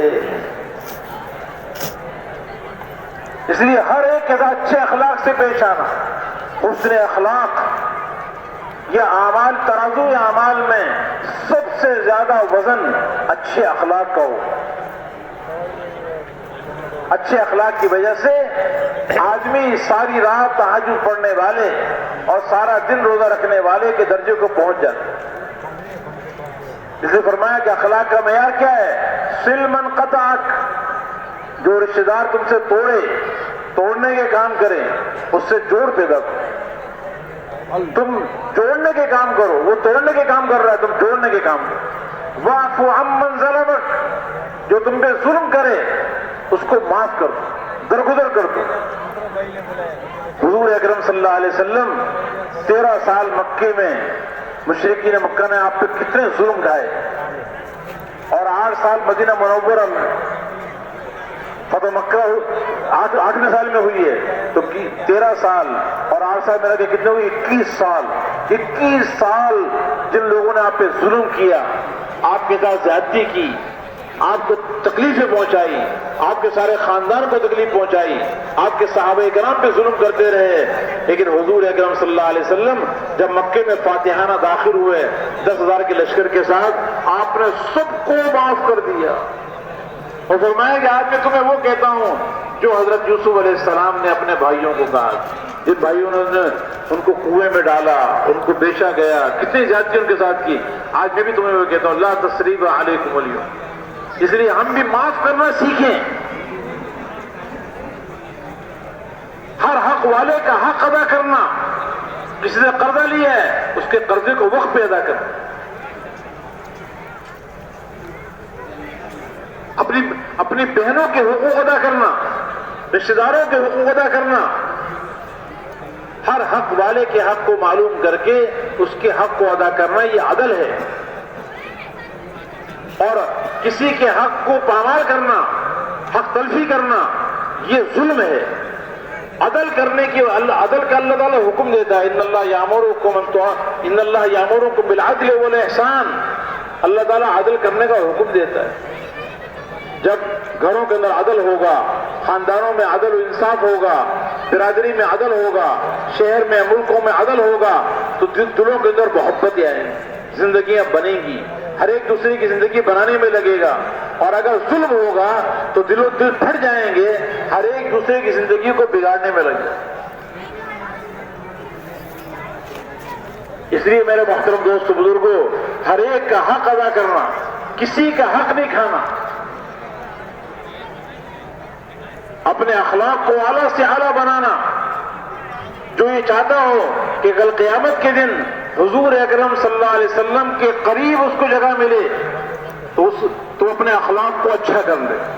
حضور پاک علیہ السلام نے فرمایا ان من احبکم الی واقربکم منی مجلسا یوم القیامہ احاسنکم اخلاقا، تم میں سب سے زیادہ میرا محبوب اور سب سے زیادہ قیامت کے دن میرے قریب وہ ہوگا جس کے اخلاق تم میں سب سے اچھے۔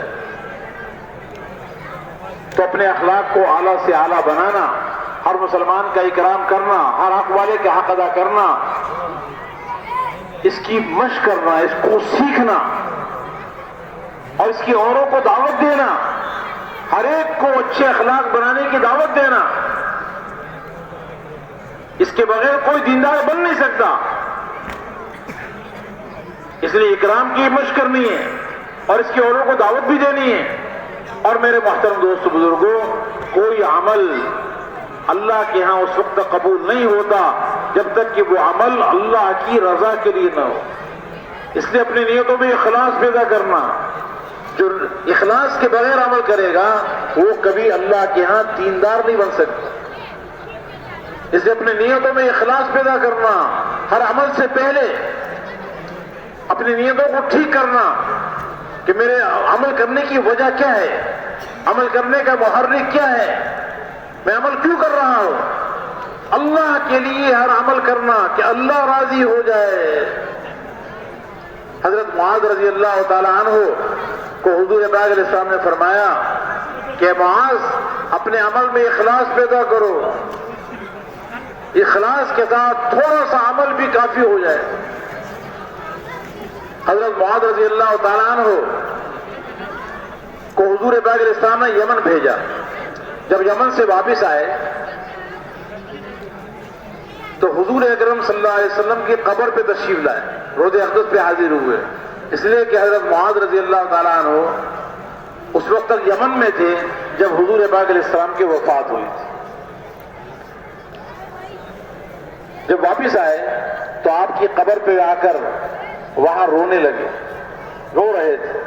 حضرت عمر رضی اللہ تعالیٰ عنہ کو وہاں سے گزر ہوا۔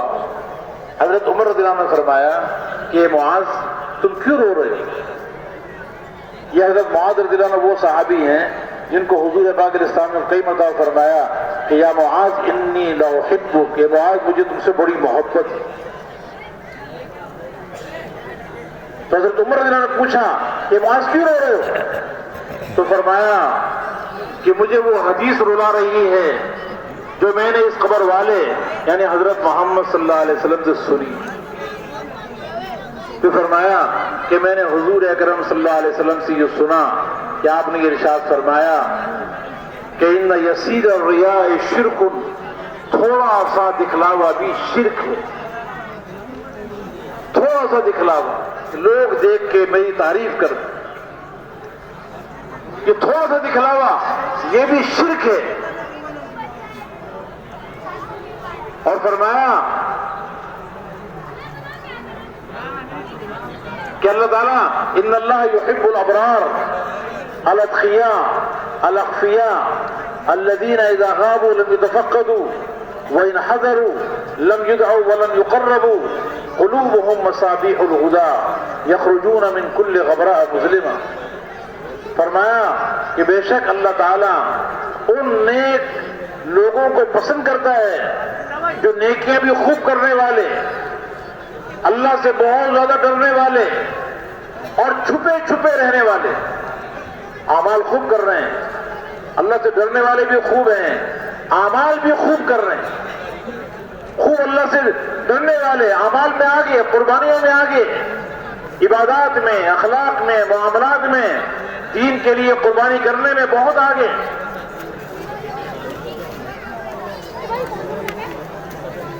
اس کے باوجود چھپے چھپے رہتے ہیں، اتنے چھپے رہتے ہیں کہ الذین اذا غابوا لم يتفقدوا، اگر وہ کبھی مجلس میں نہ آئے تو ان کو کوئی تلاش نہیں کرتا، جی فلاں صاحب کہاں ہیں، کوئی ان کو پوچھتے ہی نہیں ہے، تلاش بھی نہیں کرتا کوئی ان کو.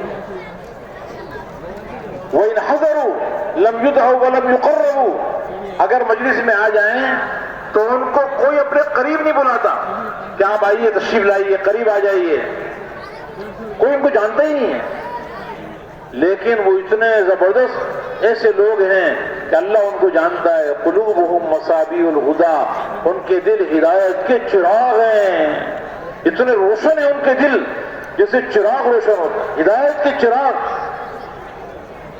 تاریخ سے تاریخ فتنہ آ جائے اس فتنے سے وہ نکل جاتے ہیں، اس فتنے سے وہ متاثر نہیں ہوتے.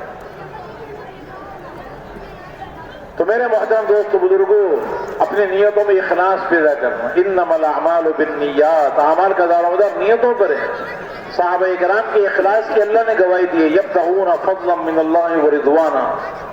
یہ صحابہ کرام یہ اتنے عظیم لوگ ہیں کہ یہ اللہ کے فضل کو چاہتے ہیں اور اللہ کی رضا کو چاہتے ہیں، اس کے علاوہ کچھ نہیں چاہتے.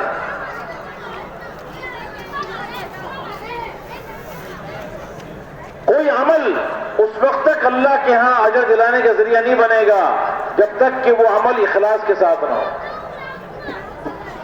اس لیے دیندار بننے کے لیے اپنی نیتوں کو ٹھیک کرنا اور اوروں کو بھی اس کی دعوت دینا. اور میرے محترم دوستوں بزرگوں، ہم حضور اکرم صلی اللہ علیہ وسلم کے امتی ہیں اور ہمارے نبی حضرت محمد صلی اللہ علیہ وسلم کو اللہ تعالیٰ نے خاتم الانبیاء بنایا. آپ پہ اللہ نے نبوت کو ختم کیا اور آپ کی محنت کا میدان قیامت تک کے آنے والے انسان، سارا عالم آپ کی محنت کا میدان اور آپ کی محنت کا زمانہ قیامت تک کا آنے والا. اس لیے آپ کی ختم نبوت کی برکت سے اللہ تعالیٰ نے ہمیں وہ کام دیا ہے، وہ ذمہ داری ہمارے کندھوں پہ ڈالی ہے، وہ محنت ہمارے اوپر ڈالی ہے، ہمارے ذمہ لگائی ہے، جو محنت حضور اکرم صلی اللہ علیہ وسلم کے ذمہ اللہ نے لگائی تھی. اس لیے اللہ تعالیٰ نے یہ اعلان کروایا کہ محمد صلی اللہ علیہ وسلم آپ یہ کہہ دیجئے، اپنی امت کو بتا دیجئے کہ قل هذه سبیلی ادعو الی اللہ علی بصیرۃ انا ومن اتبعنی، کہ یہ ہے میرا راستہ، یہ ہے میرا کام، یہ ہے میرا مقصد حیات، یہ ہے میری اصل محنت جس کے لیے دنیا میں اللہ نے مجھے بھیجا ہے کہ ادعو الی اللہ، میں اللہ کی طرف بلاتا ہوں، اللہ کی عظمت کی طرف، اللہ کی بڑائی کی طرف، اللہ کے دین کی طرف، اللہ کے احکامات کی طرف. یہ میرا کام ہے، یہ میرا مقصد حیات ہے، یہی میرا وہ راستہ ہے جس پہ چل کے میں منزل تک پہنچوں گا۔ میرا بھی یہ کام ہے، اور یہ کام علی بصیرت، پوری بصیرت کے ساتھ، اس یقین کے ساتھ کہ یہ حق ہے۔ میرا بھی یہ کام ہے، انا ومن اتبعنی، اور میری اتباع کرنے والا، مجھ پر ایمان لانے والا ہر مسلمان، اس کا یہی کام۔ اس لیے اپنی جان اور اپنے مال کو جو ہمیں اللہ نے دی ہے، اس جان اور مال کو اس کام میں لگانا جس کام کے لیے اللہ نے ہمیں چنا ہے، جس کام کے لیے بھیجا ہے، جس کام کے لیے ہمیں چھانٹا ہے۔ ہم دنیا میں دنیا بنانے نہیں آئے، ہم اس دنیا میں اللہ کو راضی کرنے آئے ہیں، اس دنیا میں اللہ کے بندوں کو اللہ کی طرف بلانے کے لیے آئے ہیں۔ اللہ کا کلمہ بلند ہو جائے، اللہ کا دین دنیا میں زندہ ہو جائے، ساری انسانیت جہنم کی آگ سے بچ کر جنت کی نعمتوں میں چلی جائے، ان کی دنیا بھی بن جائے، آخرت بھی بن جائے۔ کوئی اللہ کا بندہ، کوئی آدم کا بیٹا اور کوئی حوا کی بیٹی اس دنیا میں اللہ کو ناراض کر کے زندگی نہ گزارے۔ اس کی فکر کرنا، اس کے لیے بے چین ہونا، اس کے لیے بے قرار ہونا، اس کے لیے در در کی ٹھوکریں کھانا، اس کے لیے خود چل کے لوگوں کے پاس جانا اور ساری انسانیت کی ہمدردی، ساری انسانیت کی خیر خواہی میں دن اور رات لگانا، یہ ہمارا کام ہے، یہ ہمارا مقصد ہے۔ ہمارا مقصد مال جمع کرنا نہیں ہے۔ حضور پاک علیہ السلام نے فرمایا، ما اوحی الی ان اجمع المال واکون من التاجرین، مجھے اللہ نے اس بات کی وحی نہیں کی، اس کا حکم نہیں دیا کہ میں مال جمع کروں اور بہت بڑا تاجر بن جاؤں۔ اللہ نے مجھے اس بات کا حکم دیا ہے کہ سبح بحمد ربک، اپنے رب کی تسبیح کیجئے، پاکی بیان کیجئے، اس کی حمد کیجئے اور سجدہ کرنے والوں میں سے ہو جائیے، اللہ کے سامنے جھکنے والوں میں سے ہو جائیے۔ ہمارا کام خود بھی اللہ کے سامنے جھکنا اور ساری انسانیت کو اللہ کے سامنے جھکانا، یہ ہمارا کام ہے کہ ساری دنیا میں جتنے انسان بستے ہیں ان کے دلوں کے اندر سے مخلوق کا یقین نکل جائے اور ایک خالق کا یقین دلوں میں آئے، مال سے زندگی بننے کا یقین دلوں سے نکل جائے، اعمال سے زندگی بننے کا یقین دلوں میں آ جائے، دنیا کی بے رغبتی پیدا ہو جائے، دنیا کی بے رغبتی پیدا ہو جائے، دنیا سے دل اڑ جائے، آخرت کی رغبت پیدا ہو جائے، دنیا کی فکر ختم ہو جائے، آخرت کی فکر پیدا ہو جائے۔ اس کے لیے ساری انسانیت کا ہمدرد بننا، سارے انسانوں کا خیر خواہ بننا، ان کو ان کی دینی زندگی کو دیکھ کر، ان کی بے دینی کو دیکھ کر بے چین ہونا، یہ نبیوں کا شیوا ہے، یہ نبیوں کا نہج ہے۔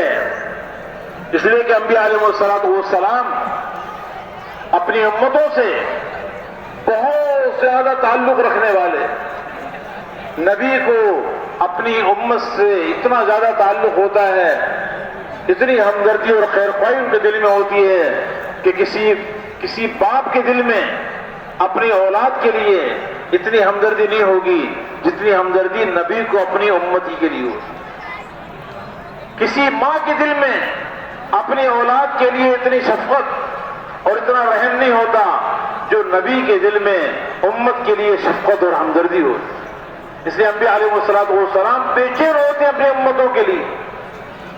حضور صلی اللہ علیہ وسلم اتنے تڑپتے تھے، اتنے بے چین ہوتے تھے، اتنے بے قرار ہوتے تھے، مارے مارے اپنے امتیوں کے پیچھے پھرتے تھے، گلی گلی ان کے پاس جاتے تھے، گھر گھر میں جاتے تھے، مکے کی گلیوں میں جا رہے ہیں، ایک ایک گھر پہ جا رہے ہیں اور کافروں کے پاس جا رہے ہیں، مشرکین کے پاس جا رہے ہیں، جو موذی ترین مشرک ہیں، بہت آپ کو ایذا پہنچانے والے، آپ کو تکلیفیں پہنچانے والے، جو آپ کا مقام بھی نہیں جانتے، آپ پہ بڑا ظلم ڈھانے والے، آپ ان کے پاس جاتے ہیں ان کی ہمدردی دے کر، ان کی خیر خواہی لے کر، کہاں آپ کا مقام ہے کہ بعد از خدا بزرگ تو ایک قصہ مختصر، اللہ کے بعد اگر کسی کے لیے بڑائی ہے، بزرگی ہے، تو وہ حضرت محمد مصطفیٰ احمد مجتبیٰ تاجدار مدینہ آمنہ کے لال سرکار دو عالم حضرت محمد صلی اللہ علیہ وسلم کے لیے ہے۔ اور آپ اتنے عظیم مقام پر ہونے کے باوجود آپ ان کافروں کے پاس جا رہے ہیں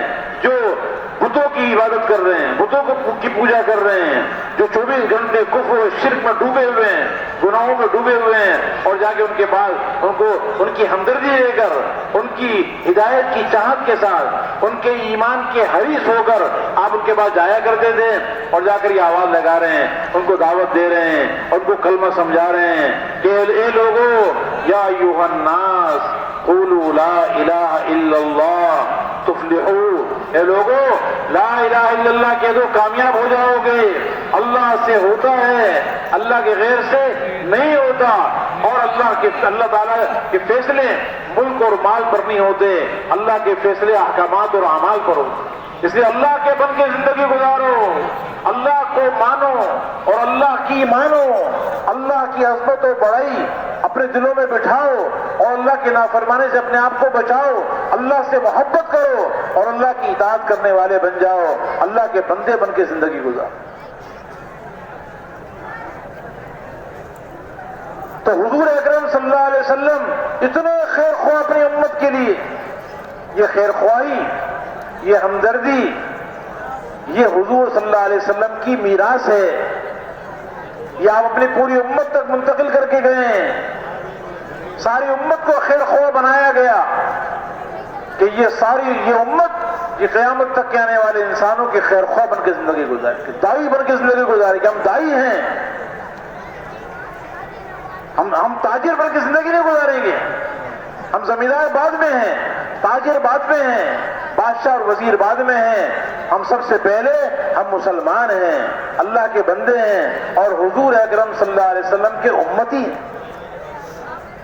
ہم ساری دنیا کے انسانوں کے خیر خواہ ہیں، ہم کسی کو ناکام دیکھنا نہیں چاہتے، ہم کسی کو ذلیل دیکھنا نہیں چاہتے، ہم کسی کو پریشان دیکھنا نہیں چاہتے۔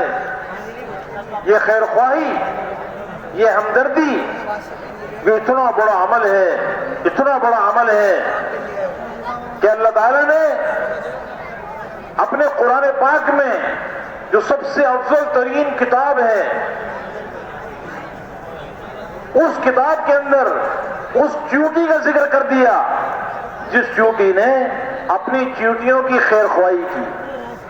حضرت سلیمان علیہ السلام کا لشکر چیونٹیوں کی وادی کے پاس سے گزرنے لگا، تو چیونٹیوں کی جو ملکہ تھی اس نے دیکھا کہ یہ تو بڑے بڑے جسم والے ہیں اور ہم تو بالکل حقیر فقیر چھوٹے سے جسم والے ہیں، اگر سلیمان علیہ السلام اور اس کا لشکر یہاں سے گزرا تو یہ ہمیں اپنے پاؤں کے نیچے رون ڈالیں گے اور ہماری ساری قوم ہلاک ہو جائے گی اور ان کو پتہ بھی نہیں چلے گا۔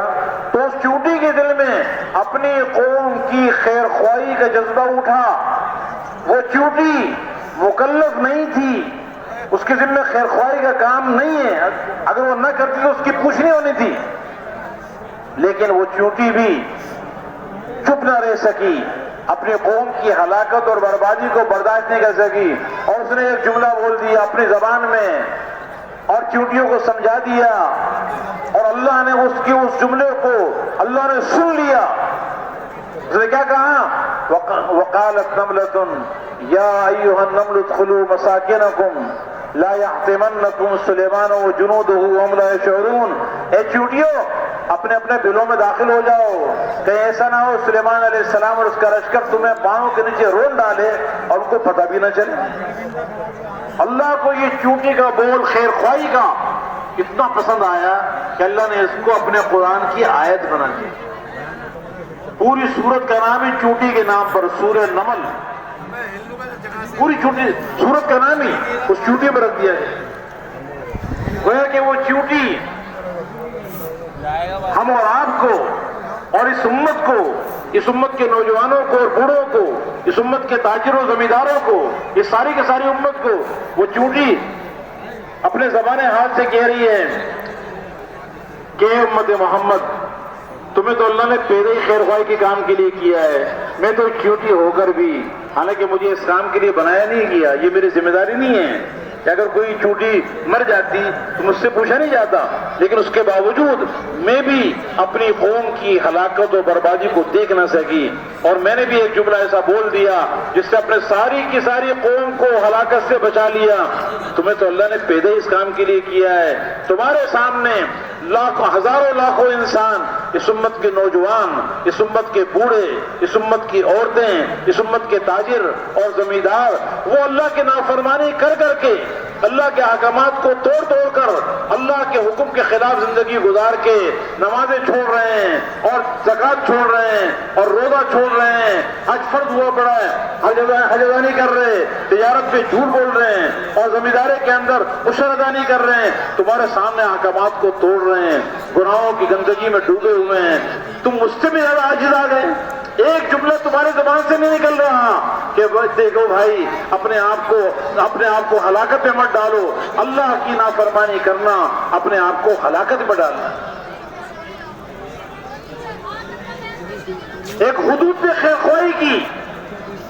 ہدہد پرندہ ہے، اس نے بلقیس اور اس کی قوم جو یمن میں رہتی تھی، وہ یمن چلا گیا اور وہاں کے حالات لے کر آیا. اس کی خیر خواہی اس کے دل میں آ گئی کہ یہ سورج کی پوجا کر رہے ہیں، پیدا اللہ نے کیا، اور یہ سجدہ کس کو کر رہے ہیں؟ سورج کو کر رہے ہیں.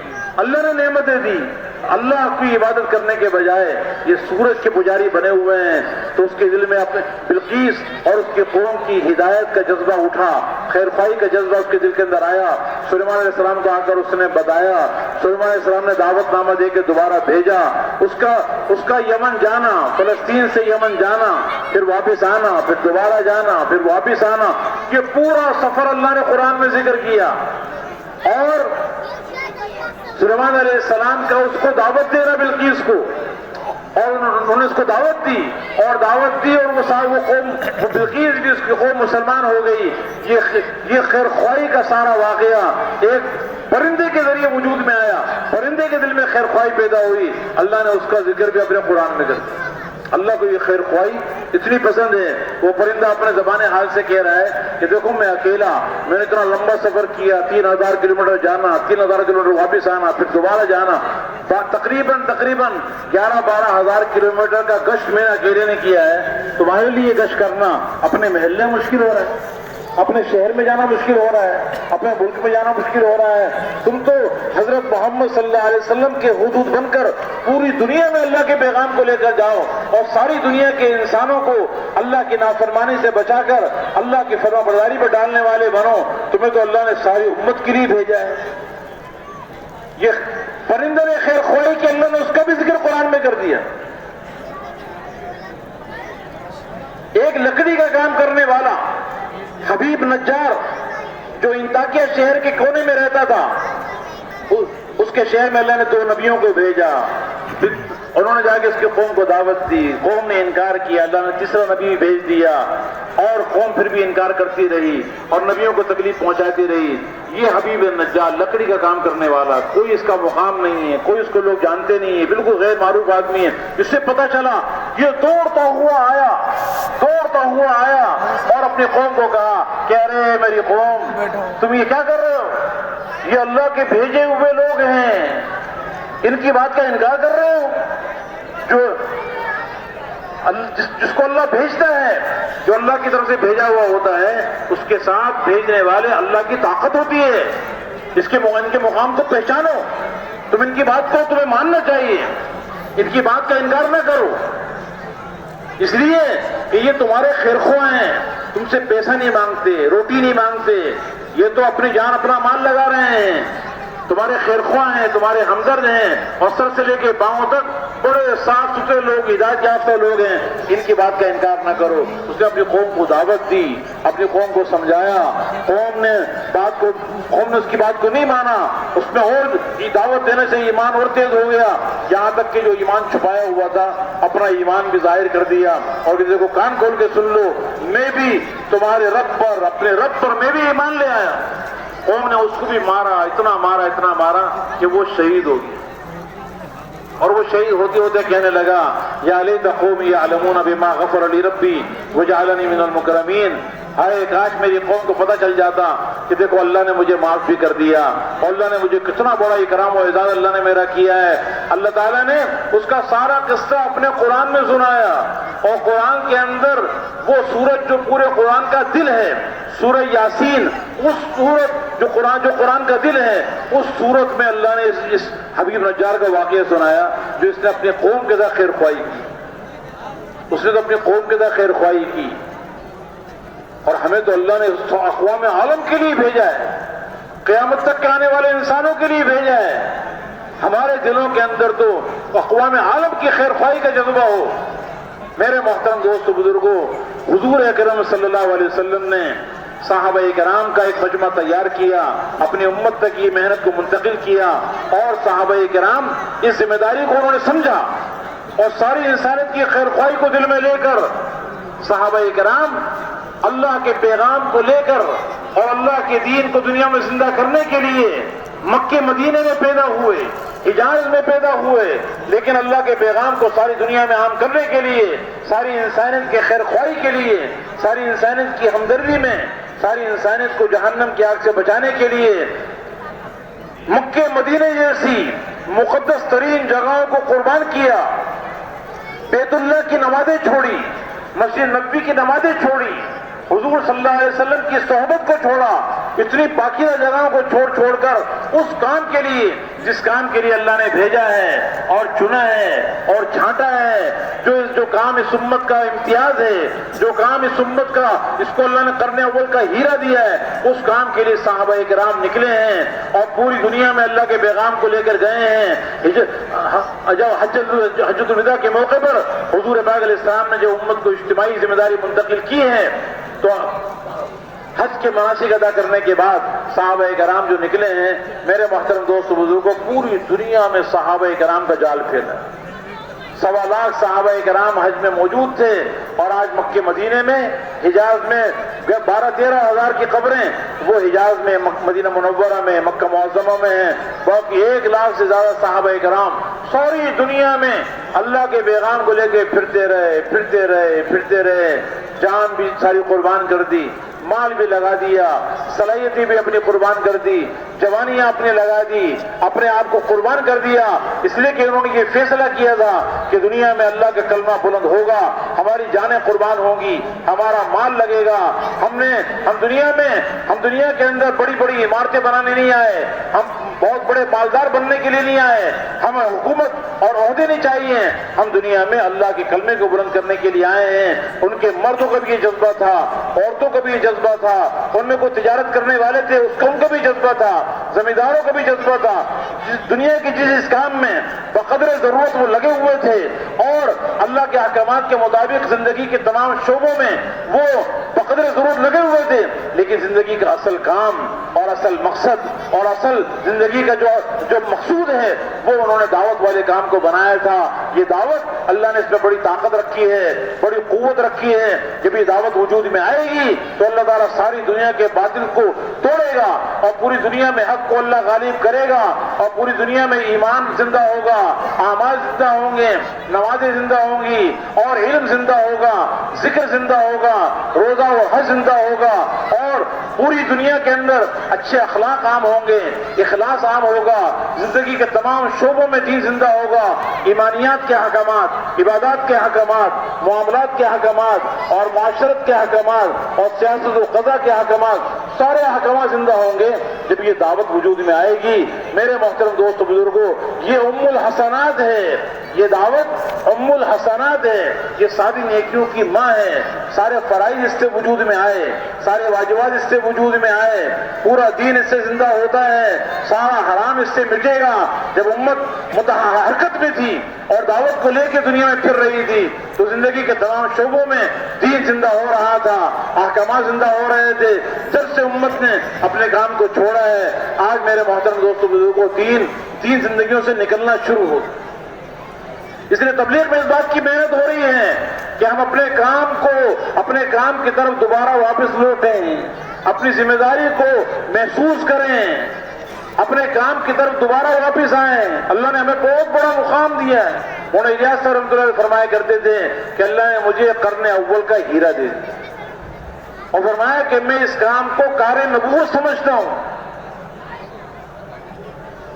اس لیے میرے محترم دوست بزرگوں، یہ اجتماع اور یہ ہمارا یہاں پر جمع ہونا اور یہ تبلیغ کا سارا کام، یہ نقل و حرکت، یہ ملکوں کے لیے جماعتوں کا جانا، 4 مہینے کے لیے جماعتوں کا پھرنا، چلنے کے لیے جماعتوں کا پھرنا، سیروزہ کے لیے جماعتوں کا پھرنا، محلوں کے اندر گشت کرنا، مشورے کرنا، تعلیم کرنا اور گشت کرنا، یہ جتنا کام ہے یہ اسی لیے ہے کہ پورا دین وجود میں آئے. جب دین زندگی میں آئے گا، دین زندگی میں آئے گا تو محبت عام ہو جائے گی، برکتیں آئیں گی، رحمتیں آئیں گی اور خوشحالی آئے گی.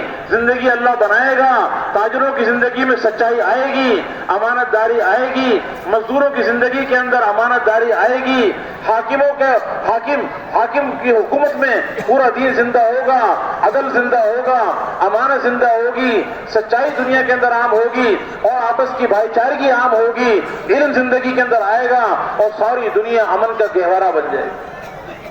اللہ نے ہمیں بہت بڑا کام دیا ہے، بہت بڑی محنت دی ہے. ہم پوری دنیا میں اللہ کے پیغام کو لے کے جانے والے بنے. ساری دنیا پیاسی ہے، یورپ پیاسا ہے، امریکہ پیاسا ہے، افریقہ پیاسا ہے، ساری دنیا منتظر ہے کہ کوئی تو ہمیں اللہ کا پیغام پہنچانے کے لیے آئے. اللہ نے ہمیں اللہ نے بہت بڑا کام دیا ہے. اس امت کا جو مقام ہے اس کام کی وجہ سے ہے. اس امت کو ساری امتوں میں بہتر جو بنایا گیا اسی کام کی وجہ سے بنایا گیا.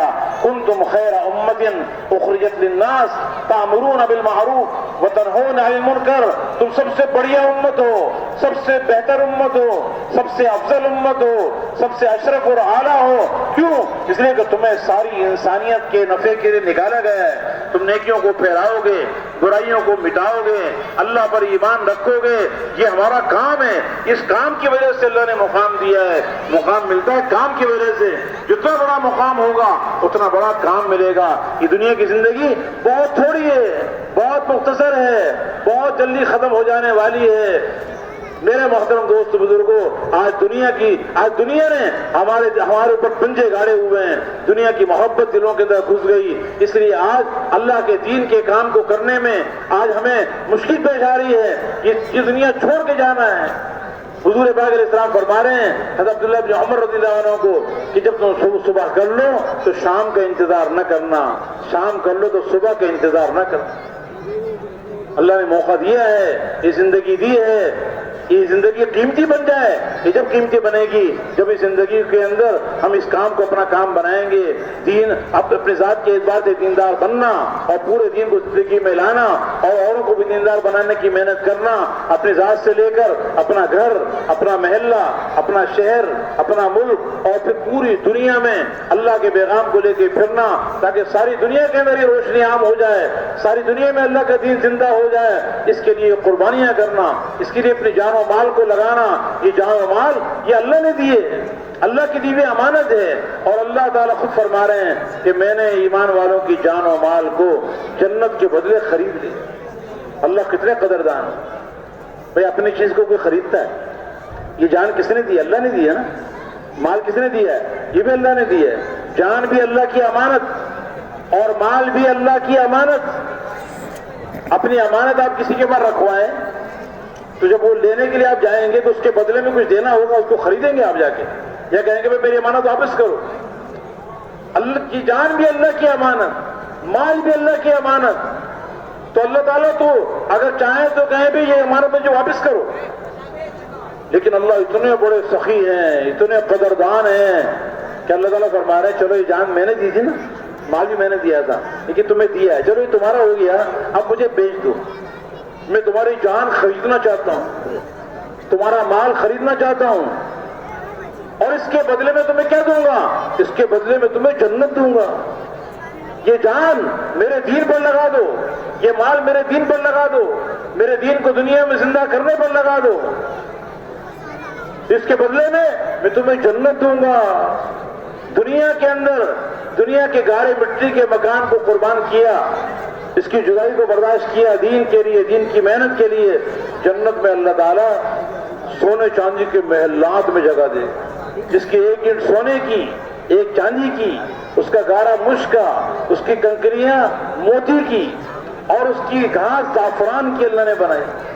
اتنے بہترین محلات اللہ جنت میں دیں گے۔ اور میرے محترم دوست بزرگوں، دنیا کے کھانے قربان کیے اللہ کے دین کے لیے اور دین کی محنت کے لیے، اللہ جنت کے پرندوں کے گوشت کھلائے۔ پرندہ اڑتا ہوا جا رہا ہے اور دل میں چاہت پیدا ہوئی کہ اس پرندے کا میں گوشت کھا لوں، وہ پرندہ خود اڑتا ہوا آئے گا اور آ کے اپنے پروں کو اوپر کرے گا، یہ پرندے کے گوشت کھائے گا، بھنا ہوا یا تلا ہوا، جس طرح دل چاہے گا اس طرح کا گوشت اس کو مل جائے گا، یہ کھائے گا، پرندہ اڑ کے واپس چلا جائے۔ جنت کے بہترین پھل اللہ کھلائے گا، ایسے پھل جو امثال القلال والدلا، بڑے بڑے مٹکوں کی طرح، بڑے بڑے ڈول کی طرح، اور ہر پھل شہد سے زیادہ میٹھا، مکھن سے زیادہ نرم، دودھ سے زیادہ سفید، اور اس میں کوئی گٹھلی نہیں ہوگی۔ ایسی نعمتیں اللہ نے جنت میں رکھی ہیں جو نہ کسی آنکھ نے دیکھی، نہ کسی کان نے سنی، نہ کسی کے دل پہ اس کا وہم و گمان گزرا۔ دنیا کی عورتوں کی جدائی برداشت کی اللہ کے دین کے لیے، اللہ جنت کی حوروں سے نکاح کر دے۔ جنت کی وہ حوریں جن کی تعریف اللہ نے پورے قرآن میں کی ہے کہ جنت کی حوریں اتنی خوبصورت ہوں گی، ایسا لگے گا جیسے یاقوت اور مرجان کے موتیوں کی بنی ہوئی، جن کی آنکھیں اپنے خاوندوں پہ بند ہیں، ان کے خاوندوں کی آنکھیں ان پر بند ہیں، وہ ان کے خاوند ان کے علاوہ کسی کو نہیں دیکھیں گے۔ اتنی وہ خوبصورت ہوں گی کہ اگر آسمان دنیا پہ ذرا جھانک لے تو سارا کا سارا جہان خوشبو سے معطر ہو جائے اور سارا کا سارا جہان چمک جائے، نورانی ہو جائے۔ اور اگر اس کو ساری دنیا کے کافر جنت کی حور کو دیکھ لیں تو سارے کافر بغیر کسی دعوت دینے والی کی دعوت کے ایمان لیں۔ مردے سے بات کرے، مردہ زندہ ہو جائے، زندہ سے بات کرے، اس کا کلیجہ باہر آ جائے، وہ برداشت نہ کر سکے۔ اتنی خوبصورت حوریں اللہ نے جنت کے اندر بنائی ہیں جو چھپے ہوئے موتیوں کی طرح ہیں، چھپے ہوئے انڈوں کی طرح ہیں۔ میرے محترم دوست بزرگوں، آج تھوڑی سی قربانی ہے، آج تھوڑا سا مجاہدہ ہے، اپنی جان اللہ کے لیے لگانی ہے، مال اللہ پر لگانا ہے، اپنی خواہشات کو قربان کرنا ہے احکامات کے مقابلے میں، اللہ کے دین کو لے کے دنیا میں پھرنا ہے، در در کی ٹھوکریں کھانی ہیں، کل ہمیشہ کے مزے ہیں، ہمیشہ کی نعمتیں ہیں، ایسی جوانی جو کبھی بڑھاپے میں تبدیل نہیں ہوگی، ایسی صحت جس میں کبھی بیماری نہیں آئے گی، ایسی نعمتیں جس میں کبھی تنگی نہیں آئے گی، ہمیشہ کی نعمتیں۔ آدم علیہ السلام جیسا قد اللہ عطا فرمائیں گے، چہرے پر کوئی بال نہیں، جسم پر کوئی بال نہیں، 33 سال کی بہترین جوانی اللہ عطا فرمائیں گے، اور اللہ تعالیٰ خود ہم کلام ہوں گے جنتیوں سے۔ کتنا مزہ آئے گا جب جنتیوں سے اللہ تعالیٰ خود ہم کلام ہوں گے۔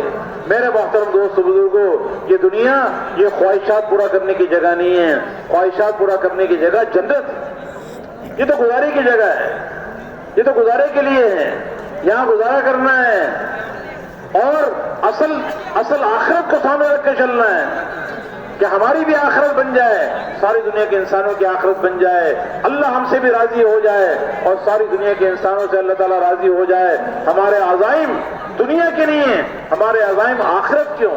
صحابہ کرام دنیا کے ملکوں میں جاتے تھے اور جا کر کہا کرتے تھے کہ انما ہممنا الآخرہ ولیست ہممنا الدنیا، ہمارے عزائم آخرت کے ہیں، ہمارے عزائم دنیا کے نہیں ہیں۔ ہم دنیا سے دنیا نہیں بنانا چاہتے، ہم دنیا سے بھی دین بنانا چاہتے، آخرت بنانا چاہتے۔ آج موقع ہے، اس جان کو قیمتی بنا لیں، اس مال کو قیمتی بنا لیں۔ اللہ نے سب انسانوں میں بڑی صلاحیتیں رکھی ہیں، بہت خوبیاں رکھی ہیں۔ الناس معادن کمعادن الذهب والفضة، اللہ کے نبی نے ارشاد فرمایا کہ ساری دنیا کے انسان اپنی اپنی جگہوں پر ایسے ہیں جس طرح سونے چاندی کی کانیں ہوتی ہیں۔ ایسی صلاحیتیں اللہ نے ہر انسان میں سونے چاندی کی طرح اس کو قیمتی بنایا ہے، بڑی صلاحیتیں رکھی ہیں۔ آج یہ صلاحیتیں گارے مٹی پہ لگ رہی ہیں، دنیا کی چیزوں پہ لگ رہی ہیں، دنیا کے مادی نقشوں پہ لگ رہی ہیں۔ صحابہ کرام نے اپنی صلاحیتوں کو اللہ کے دین پر لگایا، اللہ کے کلمے کے بلند کرنے پر لگایا، اللہ کے احکامات کو دنیا میں زندہ کرنے پر لگایا، تو اللہ نے ان سے اتنا بڑا کام لیا کہ پوری دنیا میں اسلام پھیل گیا اور ساری دنیا کے اندر ہدایت عام ہو گئی۔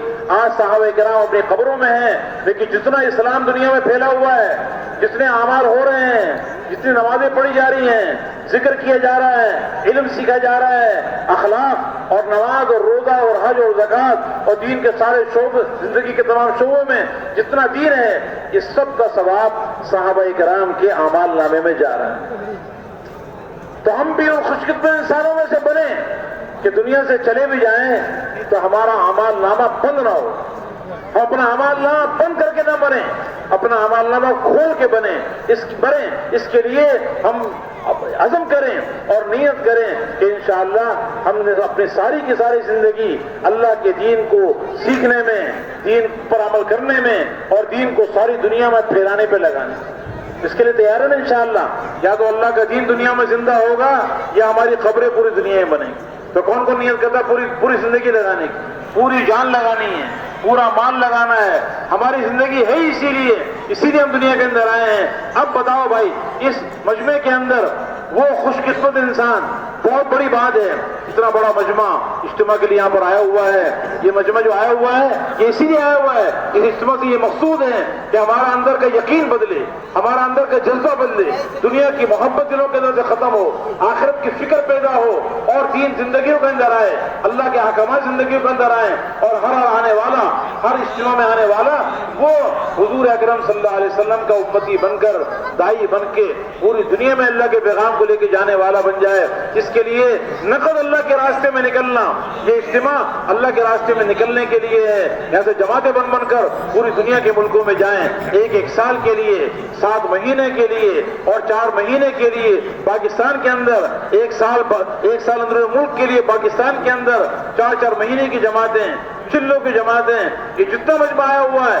یہ سارا فیصلہ کرے، اپنا لیے عزم کرے اور نیت کرے کہ ہم نے اجتماع سے نقد اللہ کے راستے میں جانا ہے۔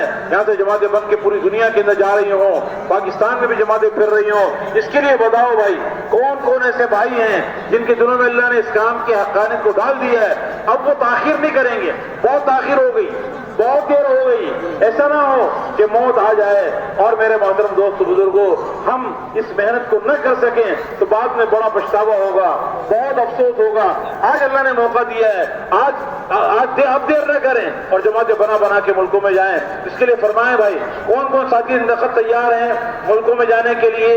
سال کے لیے، 7 مہینے بیرون کے لیے، 1 سال اندرون کے لیے، 4 مہینے کی جماعتیں ہوں، یہ سب نقد والے کھڑے ہو جائیں، کھڑے ہو کے لکھا ہے ماشاءاللہ، کھڑے ہو جائیں، اور کوئی بھائی کھڑا نہ ہو، صرف نقد جانے والے کھڑے ہو۔ میرے ملکوں والے بتاؤ بھائی، ملکوں والے جو ملکوں کے لیے جانے تیار ہیں، 1 سال 7 مہینے ملکوں میں جانے کے لیے، ابھی کوئی بھائی کھڑے نہیں، پیچھے نہ جائیں، پیچھے نہ جائیں۔